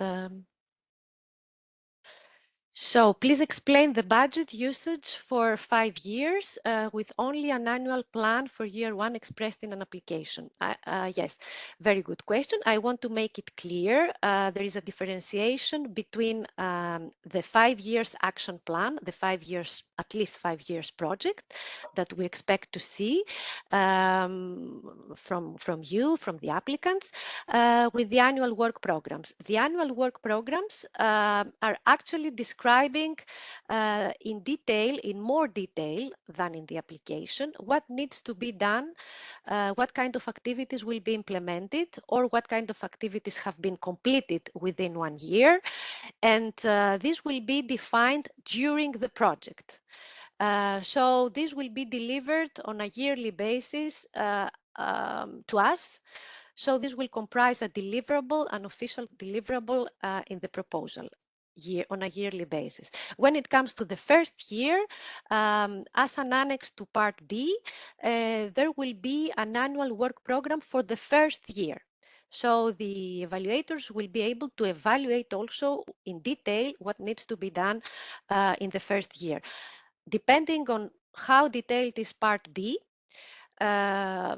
this means that possibly this annual work program will be a repetition of what is included in Part B. So for the first year, there is no need for the applicants to worry about it a lot.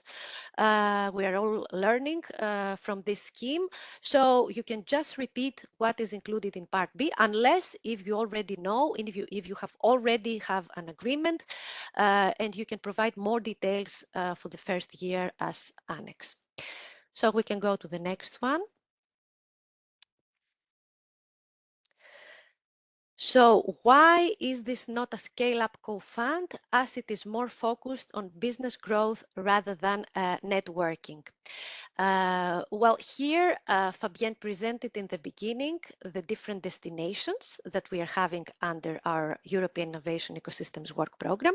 We have the Connect destination, and co-fund belongs to this Connect destination, which is mostly focusing on networking of both of actors and territories, but also the scale up that is mostly focusing on business growth. In the future, maybe these destinations will be merged into one, because indeed they're very close to one another. The Connect actually is focusing on networking, but this co-fund scheme doesn't mean that is solely, that is only focused on business growth. As I mentioned in my presentation, the proposals may include core activities, for example, sharing best practices, open and collaborative knowledge bases, exploitation and dissemination activities, joint public procurement initiatives, social innovators, and civil society integration. So these are not actions related only to the business growth, but actions that relate also to interlinking innovation actors and improving the capacity of innovation ecosystems. I think I replied to this question. We can go to the next one. So do you need a letter of intent from the co-funding stakeholders, or all participants in the consortium are supposed to participate to the 50% co-funding? All participants participate in the co-funding. There will be a table where they will have to present their budget. Here we have 50% co-funding. So all the beneficiaries need to provide a letter of intent in order to provide their engagement that they can indeed provide this co-funding and they can implement the actions that they propose. We can go to the next question. Hi, will the call be available again in 2023-24 with financing for preparing action plans in 2023 and financing for implementation in 2024? Actually, we are now in the process of, RTD is in the process of preparing this next work program. At this moment, this is not publicly available, the document. So we will keep it as a question. For sure, our intention is that this kind of, especially the co-fund and the preparatory, can act as flagships, and we find them very important to be repeated. But at this moment, no information has been provided, so we cannot provide any information here as well. We can go to the next slide.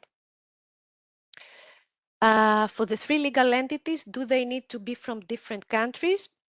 So here, as I mentioned in my presentation, the only additional eligibility criterion that we are having is that a consortium must have at least 3 independent legal entities, and these entities should be established in a member state or associated countries. Therefore, no further requirements are provided with regards to in which country they're based, their geographical establishment or coverage. As I mentioned, the interpretation of the call specificities leave it open, which means that even the 3 legal entities can come from the same country. However, I mentioned during my presentation that the intention is not exactly this. We want to see an EU added value. We want to see collaboration and interlinking between the different stakeholders and different territories. So we expect to see participants coming from different countries. Next slide, please. Co-investment from different sources, funding coming from own sources of applicants, or do they need regional co-funding? Whom can provide co-funding? Yes, on that, in the frequently asked question, I try to provide a reply to this question, that the 50% co-financing by the applicants can be covered by any public, regional, national, or any combination of them, or private sources, for example, by the participating companies, as well as by other consortium partners. And it's entirely up to the consortium, up to the co-funders to choose the source of the financing, if it's going to be their own resources, their own funding, loans, etc. We can go to the next slide, to the next question, sorry. Where can I find the link of promising areas and the largest European interest? Well, the promising areas and the European challenges and interests can be found, of course, in the Commission's website, europa.eu, and in particular, you can find more information about the communication on the innovation area, also in RTD's website, the official website. We can go to the next slide, to the next question, sorry. I think that this has been replied. Should all the participants participate to the 50% co-funding? Yes, they should participate, all of them, to the 50% co-funding. Can large enterprises be a part of supported collaborations receiving financial support? The target groups that we mentioned in our work program are indicative. However, it's explicitly mentioned that the private sector has a very important place in this call, and with the private sector, we don't restrict what we mean. So there is no restriction. Large enterprises may participate, but this will be evaluated by the experts. What does this mean in relation to how they can contribute to the specific objectives and the expected outcomes of the proposal? For example, we can see that big companies can in a very interesting way, can contribute in interesting schemes to foster young entrepreneurship or women entrepreneurship, or to foster gender equality. So this clearly depends on the action. We can go to the next slide, to the next question, sorry. Is it possible to apply for 2 calls at the same time? For example, we are a quotable innovation ecosystem with a female co-founder. I'm not sure if this relates to co-fund. Yes, probably the 2 co-fund calls, maybe, if I interpret well, the one co-fund call which is general, and the other co-fund call that is that is related to stimulation of public procurement? Well, if we're talking about completely different proposals, meaning that the scope, the intentions, the objectives, the expected outcomes are completely different, yes, there is no restrictions, and participants can participate in 2, 3 or more proposals in 1 or 2 calls. We can go to the next slide. Does the investment need to be in money, or are investments in efforts, hours of people also considered as investment? And if so, at what rate tariff? Well, here, this refers to in-kind contribution, I can understand. So for that, I would like to get some more time to clarify situations about in-kind contribution. It's a very good question. About the implementation modalities, we would need a bit more time, and we will check, and we will come back to you, and we will clarify, and we will put maybe a frequently asked question on that. We can go to the next question. What is the deadline of the call? It's the 27th of September. So we have 20 days more. Additional activities, if you mention them, mandatory to do, for instance, cascade funding, where is the money coming from, must proof be given. As I said, additional activities, we have the core activities that will be eligible for funding, and this will be part of the 50% of the ESICO funding. But the additional activities, I said that they're not, it's good to have, but not obligatory. I mean, this will be evaluated positively if you include it in the proposal, but this is not a core requirement of the proposal. The core activities should be there and are included in the work program text, in the call text.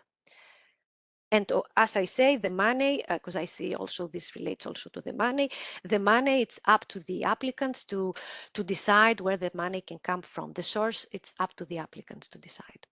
For the links between less developed regions to more developed, can it be inside the same country? I think I replied already to this question, so we can go to the next one. What does it mean that it is a co-fund action? Is it just a question of co-financing 50%, or are there other aspects to be aware of? So here, pay attention. It's not about co-funding. I mean, the funding is the one element. What we highlight here is about co-designing. Most of the times to co-agree, to have already co-agreed what you want to do, or to co-agree during the implementation with the annual work programs what you want to do, and to co-implement. So indeed, the engagement to the participation in these co-fund actions via the letters of support of the letters of intent are very important, but it's not only about co-funding, it's about co-implementing as well. Next one. As we said in the general questions, the presentations, of course, will be available and will be presented so as for you to further take a look and be able to refer to this.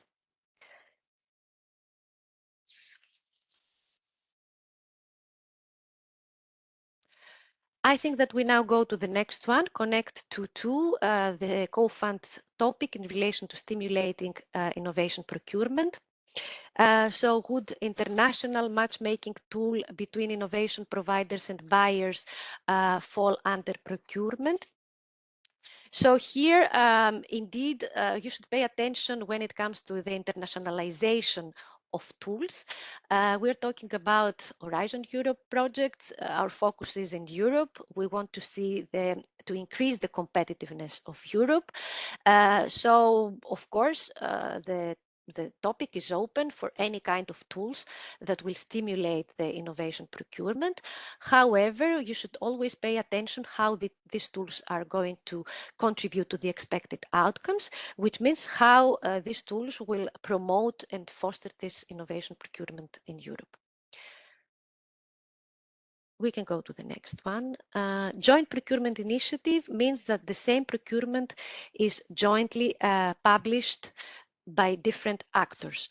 Well, here, by saying joint procurement initiatives, we we would like to bring together the different public authorities at regional, national level in order to jointly define how they want to integrate the different actors, how it's possibly to integrate and to foster the participation of innovative SMEs to co-design this kind of joint procurement schemes. Indeed, the participation of SMEs and of different actors is important. Next one, do you have information if a similar call will be open in 2023? I think I replied to this, that for the time being, it's not publicly available, the draft of the next work program. So it's a work in process. And when this is available, applicants will know about it via the official website of the Commission. Many thanks, Christina. We are through. So we are through the first two calls. So now we're turning to the next one, which is about the investment ecosystems. And for this, I'm inviting Vali back to the stage, please.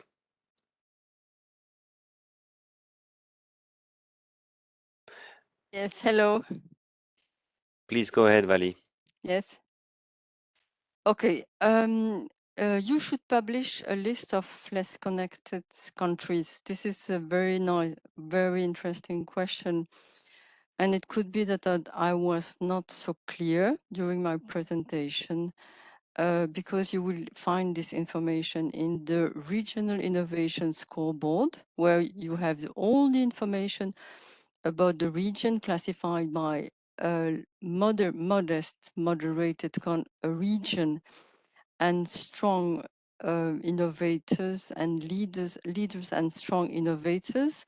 So there it is really clear. You can do the split between the strong region and the moderated region.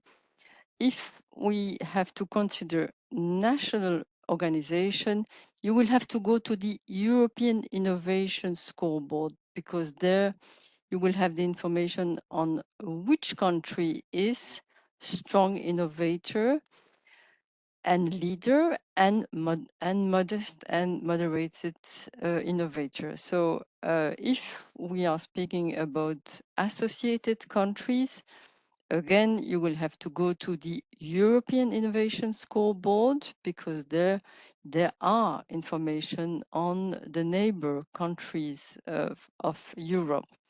It could be, however, that this information is not available in this part, and then you have to go to the third reference that I have provided in my presentation, and that is Global Innovation Index 2020.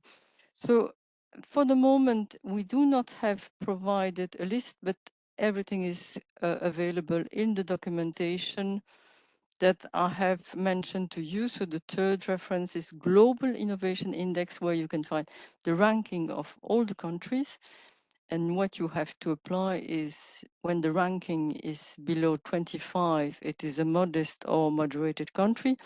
If it is up to 25, it is a strong and leader innovation. So this is my reply for this first question. I'm ready to help you if you have questions. It's my pleasure. In terms of eligibility of the consortium to the call, is a moderated innovation partner considered on the same level as emerging and modest innovation partner? Exactly. Yes, totally. They are in the same category. There are two categories: strong and leader innovator and modest and moderated innovation partner. As Christina mentioned before, the moderated innovation partner has been changed as emerging innovation partner. So yes, to this question, I think it's clear for me. If it's not clear,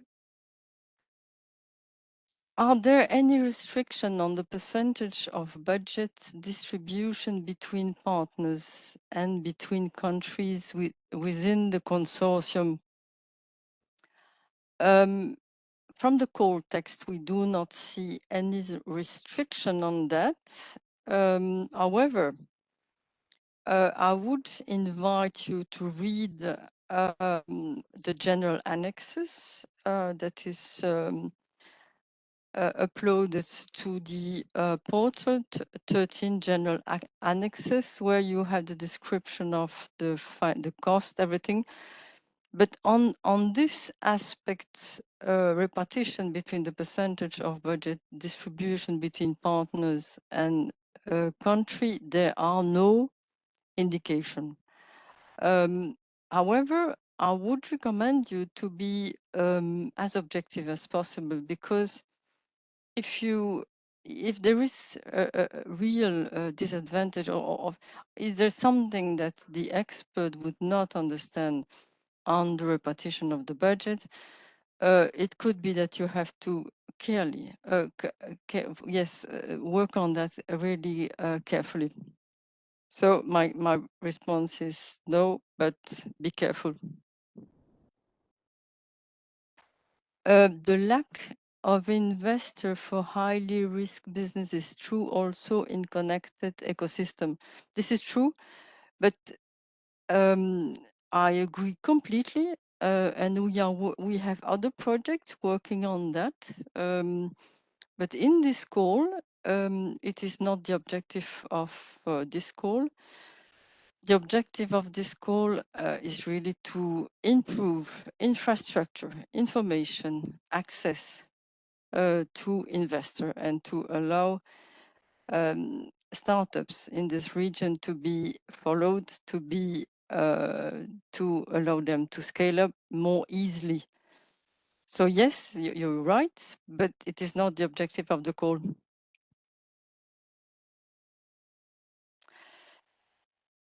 So not clear who are the connected and less connected region. I think I have replied to this question before.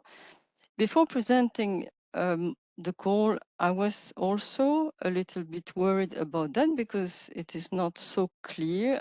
I hope that I have clarified this this information on less connected region, and it is called less connected region, but the right terminology is emerging innovation partner and moderated innovation partner.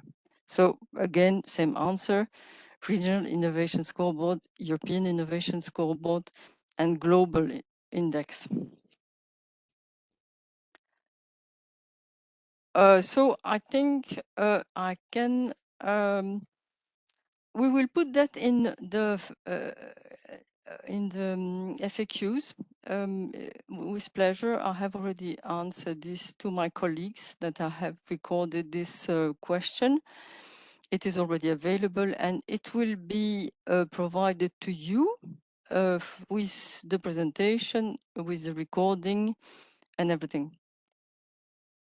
It is already done.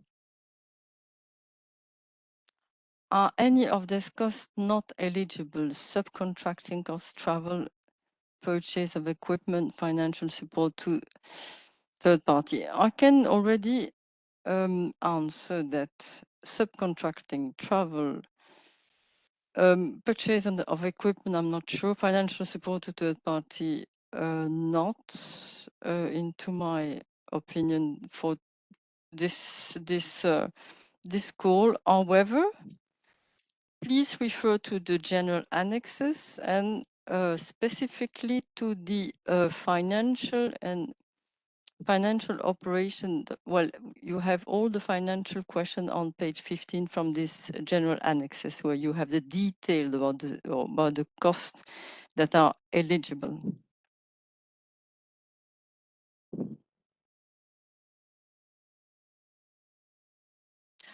As I said before, what we have described in terms of target group is an indication, and we are really open to your suggestion. I know that university are providing running accelerator program, normally in collaboration with incubators, I could guess, but if you think that they can provide or they can address the result expected from the call, you can select the partner of your choice, because it is up to you to indicate what you think is the best to do. And so it could be that university with incubators and with financial support organization can provide acceleration program. Not sure that university can do that on herself, but I agree with you. They have funds to finance seed, and but they do not do late stage, for example. But yes, if you think it's a good partner, of course. I suppose crowdfunding platform could also join. Again, I think it is the option of the project to select these partners and to provide us with the right motivation to put them in the consortium. So yes, but be careful about what we expect from the call. So increase of access to capital, increase venture investment, etc. The cost of travel and accommodation for representative of VC startup to organize business event. Again, I would refer that you read the annex, the general annexes. It is clearly mentioned a category that is training and mobility activities. The activity should aim at improving skills, knowledge, career prospects based on mobility between countries, if relevant between sector and disciplines. So be careful, but it is, into my opinion, acceptable. Can a UK organization be part of the, in fact, be part of a project? As you may recall, we have two groups of countries that can be selected for this call. You have the member state and you have the associated countries, and the UK is an associated countries. I would invite you to read the document list of participating countries. Am I right, Daniel? So it's no, it's not an associated country, but I would say in the overall, in case of a third country, it's possible for partners to join in case it is justified for the European side. But the costs for sure will not be eligible at this moment in time. So it's yes, they can. It has to be justified, but their costs won't be eligible. Okay, thank you.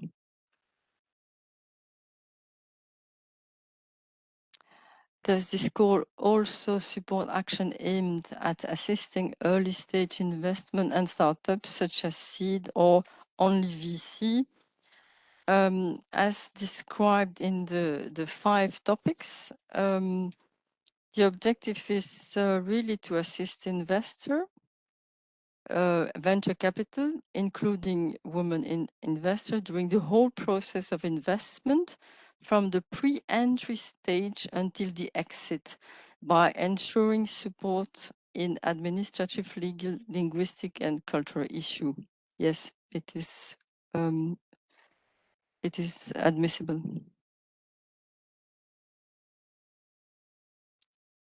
What is I should give a course there. An innovation agency is mainly a public organization established in a region to provide assistance to SMEs. So what they will first target is what are the SME they would like to support, health, digital, whatever. They will have this company to provide them support in terms of research, in terms of scaling up, in terms of partnership. A lot of innovation agencies are part of the Enterprise Europe network. And this is the reason why they are so important, because they allow SME that they have chosen to support to put them in contact with other SME in other countries and to do matchmaking event. So innovation agencies are working closely with the stakeholder of a region. That means university, incubators, public funding authority, etc. Voilà. Okay. Eligible are only the organization mentioned in target group as beneficiary, or also other can be, e.g. there is no target group. The target group in this call is really the moderated and modest region. There is no the target group. Okay, I understand the question. The target group is an indication. You can add to this target group what you think is the best partner to help you to do this work. It's open. Needs to be from, yes. So there you have to go to two aspects. You have to go to the general condition, where you must have at least one legal entity in one country and at least two other entities in other countries. It is true that for this call, there is this specific eligibility condition related to moderated and innovation support innovators. So first, what is the major document is the annex, and it is mentioned on page 8. What are the legal entity eligible for the call?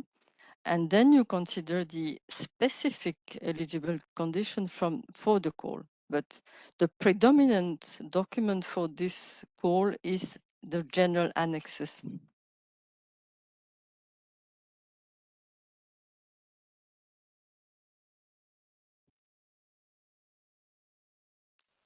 Can you clarify a bit more the distinction between the, okay, just a moment.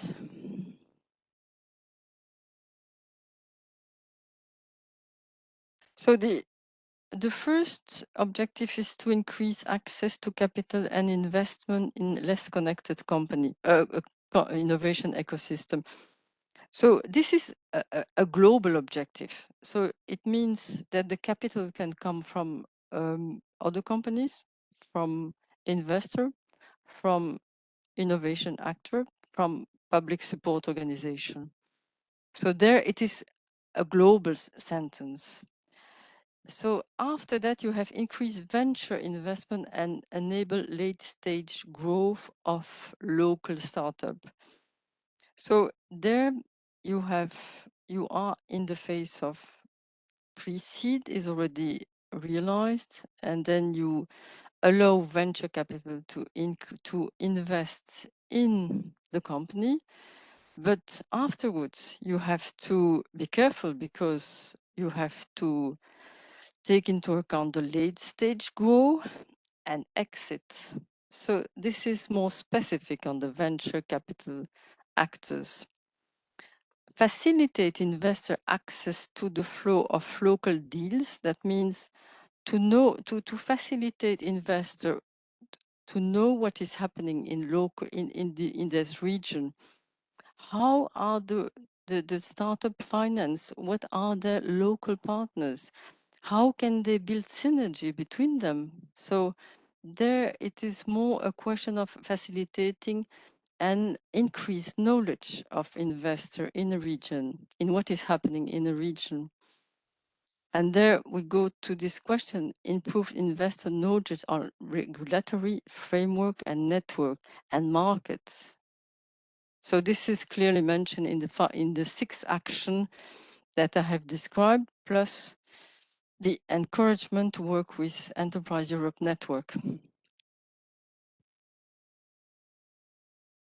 Do you recommend more? Yes, I think it's a very good option. Yes, to involve more than one moderate and strong? Yes, I think I think it could be a very good idea, because if you do that, you could even work on sectors, and that could be very nice. So a very good option. Support investor, or can it? Yes, they can. So we do not target only support investor. We target all the actors that can provide capital and financial support to SMEs.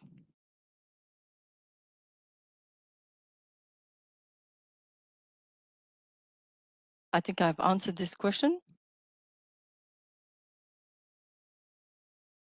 How are you expecting us to measure success? For example, how could a project demonstrate and global potential? I think it is too early for me to answer this question. You are the professional. You will provide us with proposals. Those proposals will be analyzed by our experts, and I would be very happy to answer this question after the evaluation, so that you have more information on that. But I think there is one important aspect, is the impact. I think impact is crucial in this project. I have a lot of questions, I think. How do you see a difference in terms of expectation between core scale-up? Are you looking for synergies between them? Yes, it could be a very, very, very good idea. Very good idea. Very good. Very good idea. Yes, because they are working on scale up, and in this call we work on all the financing chain. So it means that there is a natural link between the scale up project and this call. Yes, so for me it's a very good idea, and I will do that if I have good projects. Both access to local deals and support of joint cross, is there a focus? No, there is no focus on one or another. It's open. It is open.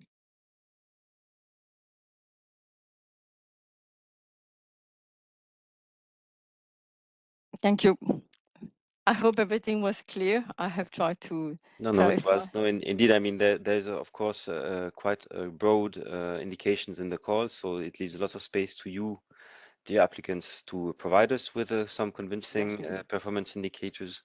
So this is really up to you. And just careful about financing third parties. So you can make FSTP scheme only when it's foreseen in the call. So here it is not, so be very careful with the expenses, but there can be some mitigation solutions. I won't go into the details now. Okay, so we're turning to Startup Europe. So this is for me and DG Connect, and this time it will not be Helen, but probably Carmen. But let's have a look if it's related to the call. I will answer directly. Pillar 3 is very fragmented and confusing. All instruments, EIC, EIT, EIE, should fuse in a single instrument. So many thanks for this policy feedback, but I won't go into the discussion now. So I'm turning to the next question. Why showing EIC results in this EIE session? Is EIE EIC? I don't see exactly here the sense of the question, but indeed, EIE is not EIC, even though it can be considered as being a part of it in this pillar 3. But you can see here that EIC is mentioned very often, also because we are working on establishing lean and efficient ecosystems in Europe at both regional, national, and European level. Next question. Health SMEs cannot take part into Startup Europe 0101. So here, as I said, this call is addressing essentially intermediaries. It may also depend on the nature of the SME, but let's say a classical SME in health, developing medical devices or whatever, is not the eligible type of entity which we're targeting directly via this call. Nevertheless, we will be targeting such type of SMEs later on when the consortia are delivering business acceleration services. Is S9 competition with EIE Connect, Scale Up, and Innov SMEs? No, it is not at all. So I don't know if Carmen, you are still around. Maybe this one is for you. Yes. Yes, I am. I'm still around. Okay, over to you. You can open your camera. Yeah. Let me see if it started. So, yeah, I'm here. So no, indeed, it's not at all in competition. Actually, if anything, S9 will be supporting all the end results that we're trying to reach through all these calls. So ESNA, for example, has put forward and is going to be working with the ministries of the European member states to make sure that the whole ecosystem for startups and all the players will be more efficient. So one of the things will be support the financing that the startups might need, or help innovations come out of as spin-offs from universities, or so they're working more on the, I would say, on the policy and political field in order to advance all the challenges that we know already exist for startups. So not at all, not in competition. If anything, it's there to reinforce any policy feedback that might come from these projects. So Many that's thanks, for Carmen. us. I think you can take the next one as well. This course yes, please. seems to be focused on digital and deep tech. Indeed, do healthcare technologies beyond e-health fall under deep tech? So I think, Daniel, you kind of answered this already in the question before. So digital deep tech is what we focus on for a specific reason. Is just because it's the most risky innovation and it needs patient capital. So not the usual VCs who need their money back in 2 to 5 years. Everything that's health, I think, like Daniel said, if we're starting to talk about medicine, no, it does not fall in here. Also, just keep in mind, we're talking about 2 years projects. And if we talk about medical trials, which take 7 years, I mean, obviously, this cannot be the focus of these calls. Many thanks, Carmen. And maybe as a complement, I'm referring here to page 123 of the EIC work program that you can find on the Founding and Opportunities portal, where the call is published. And I'm referring to the last sentence of the chapter Rationale, which indicates indeed the targets of climate neutrality, digital and circular economy, clean industry, and user-centric technology development, which basically puts out the non-e-health companies. So many thanks, Carmen. And I'm turning now to the last Q&A part, which is about Women Tech EU. And I'm therefore passing the floor to Natalia. Please, Natalia. Hello again, everybody. So question number 1, can a startup founded in Lithuania but with 2 Ukrainian women founders apply for this call? By all means, we don't have any restriction on nationality, only the startups have to be registered in a member state or associated country. And by the way, I also wanted to point out that also startups founded in Ukraine can apply for this call, as Ukraine is an associated country to the Horizon Europe. So the second question, is it compulsory for the startups to be established and operating for not more than 6 years? I was really referring to this in my presentation. So as I said, this definition on an early stage, it's not a formal definition. It's a flexible definition on indicative basis only. The final decision whether a company is early stage or not will be taken by experts. But you have to ask yourself a question whether you are an early stage startup. I would like to point out that although an EU definition of a startup does not mention age, however, if you try to find a universal definition of what is a startup, it says that usually this is a company not older than 5 years. We wanted to be more open, so this we applied is 6 years. We are still open if it's 7, 8, okay, but I cannot tell you how the experts will assess it, if it's still an early stage startup. Okay, question regarding the non-double funding for the same project. Can we apply for the Women Call and also for the EIC Accelerator and EU Life funding for prototyping? You can apply in parallel to several EU calls. However, if you are selected for two or more, then you have to choose which one you would like to go on with the grant, unless the activities you propose for funding are different. So for example, you can apply for the Women Tech EU and you can focus on, okay, here's the exact question, prototyping, but you can focus on business plan development, and you can apply for another call and you can ask funding for different kind of activities, because the double funding is focusing on activities. We cannot give the same money for the same activities. So either if you have the same activities, exactly the same, you choose if you are selected under two calls, and if you have different activities, then no problem.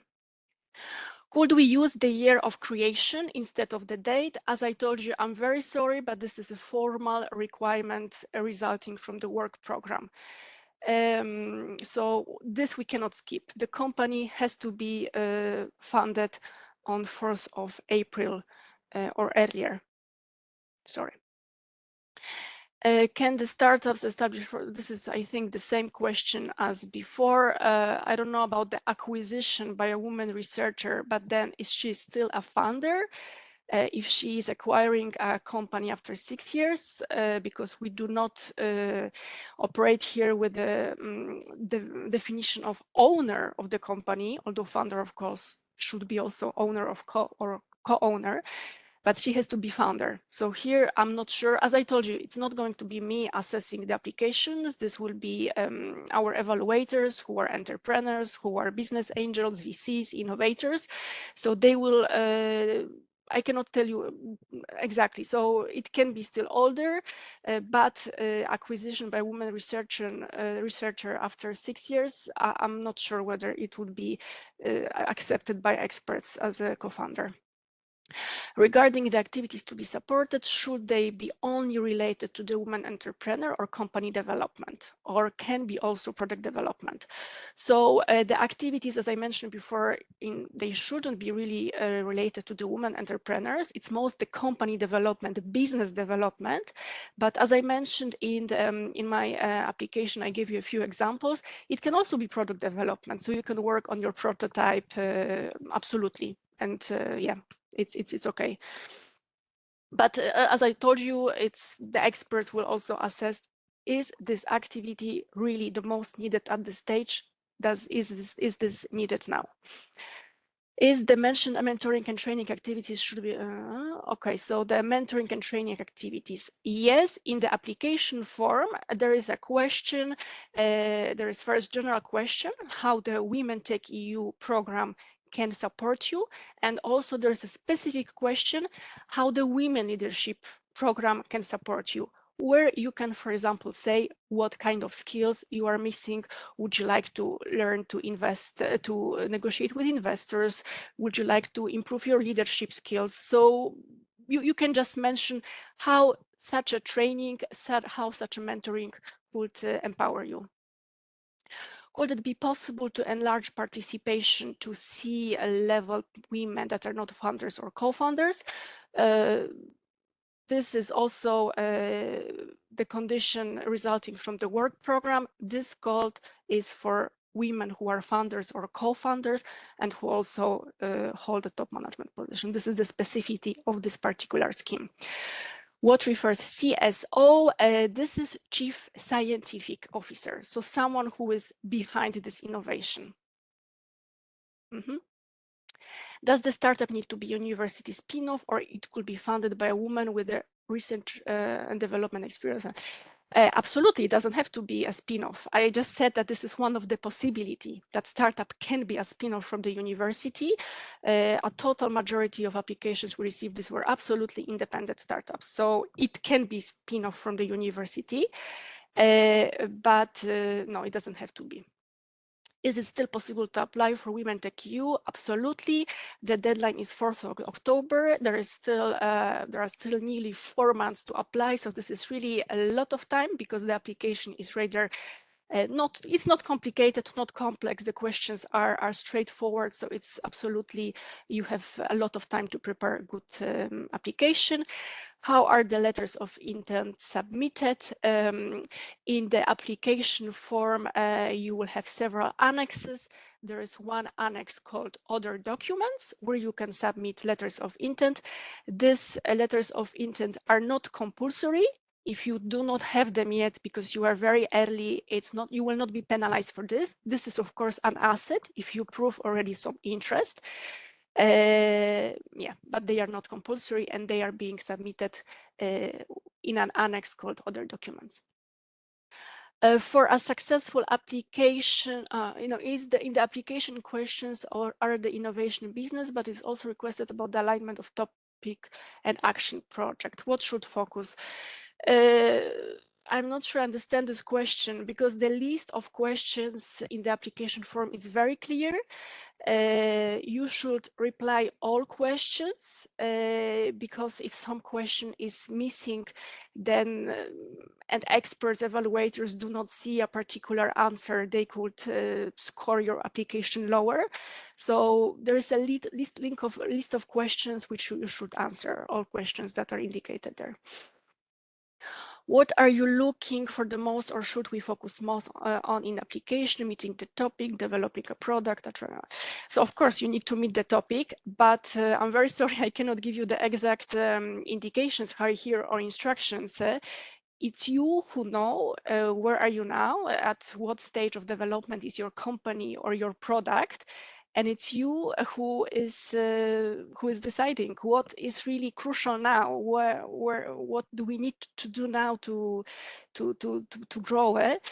And so I also gave you some examples of funded projects or what the applicants were asking the money for, and it varies. It varies. So some of them want to spend this money on networking and attracting VCs. Some on developing the project. Some on working on certification IP. Here I cannot really tell you what we are looking the most. We are looking for what is the most suitable for your company.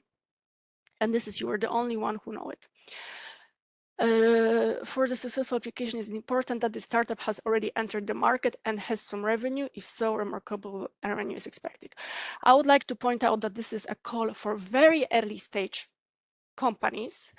From experience, I can tell you that this early stage really varied. Some had just proof of concept.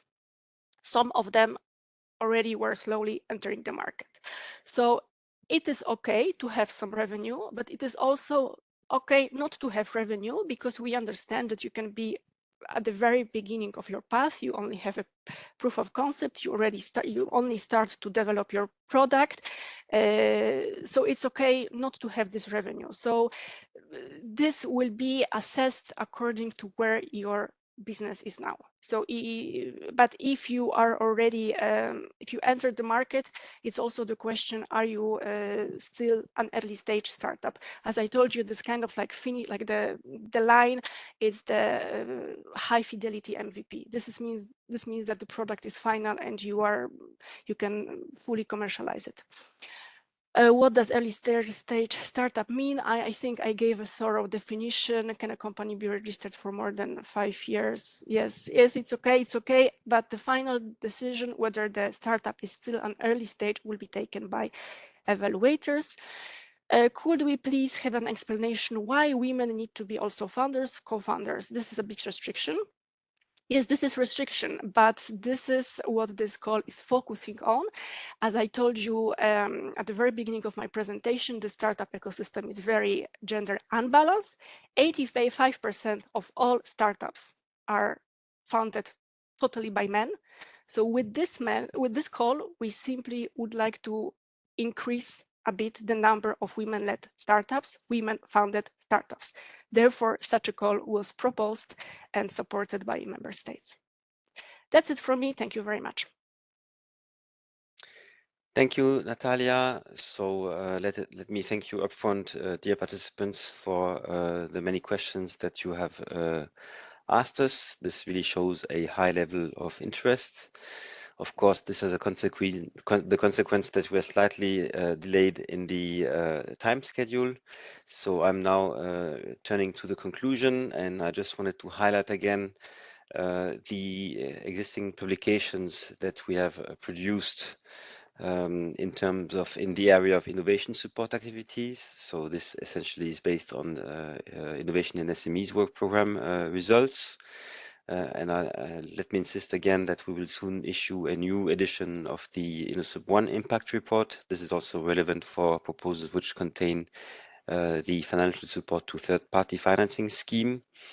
And we're also expecting before the end of the year the production of a report showing the findings about the use of randomized controlled trials in the area of innovation support services.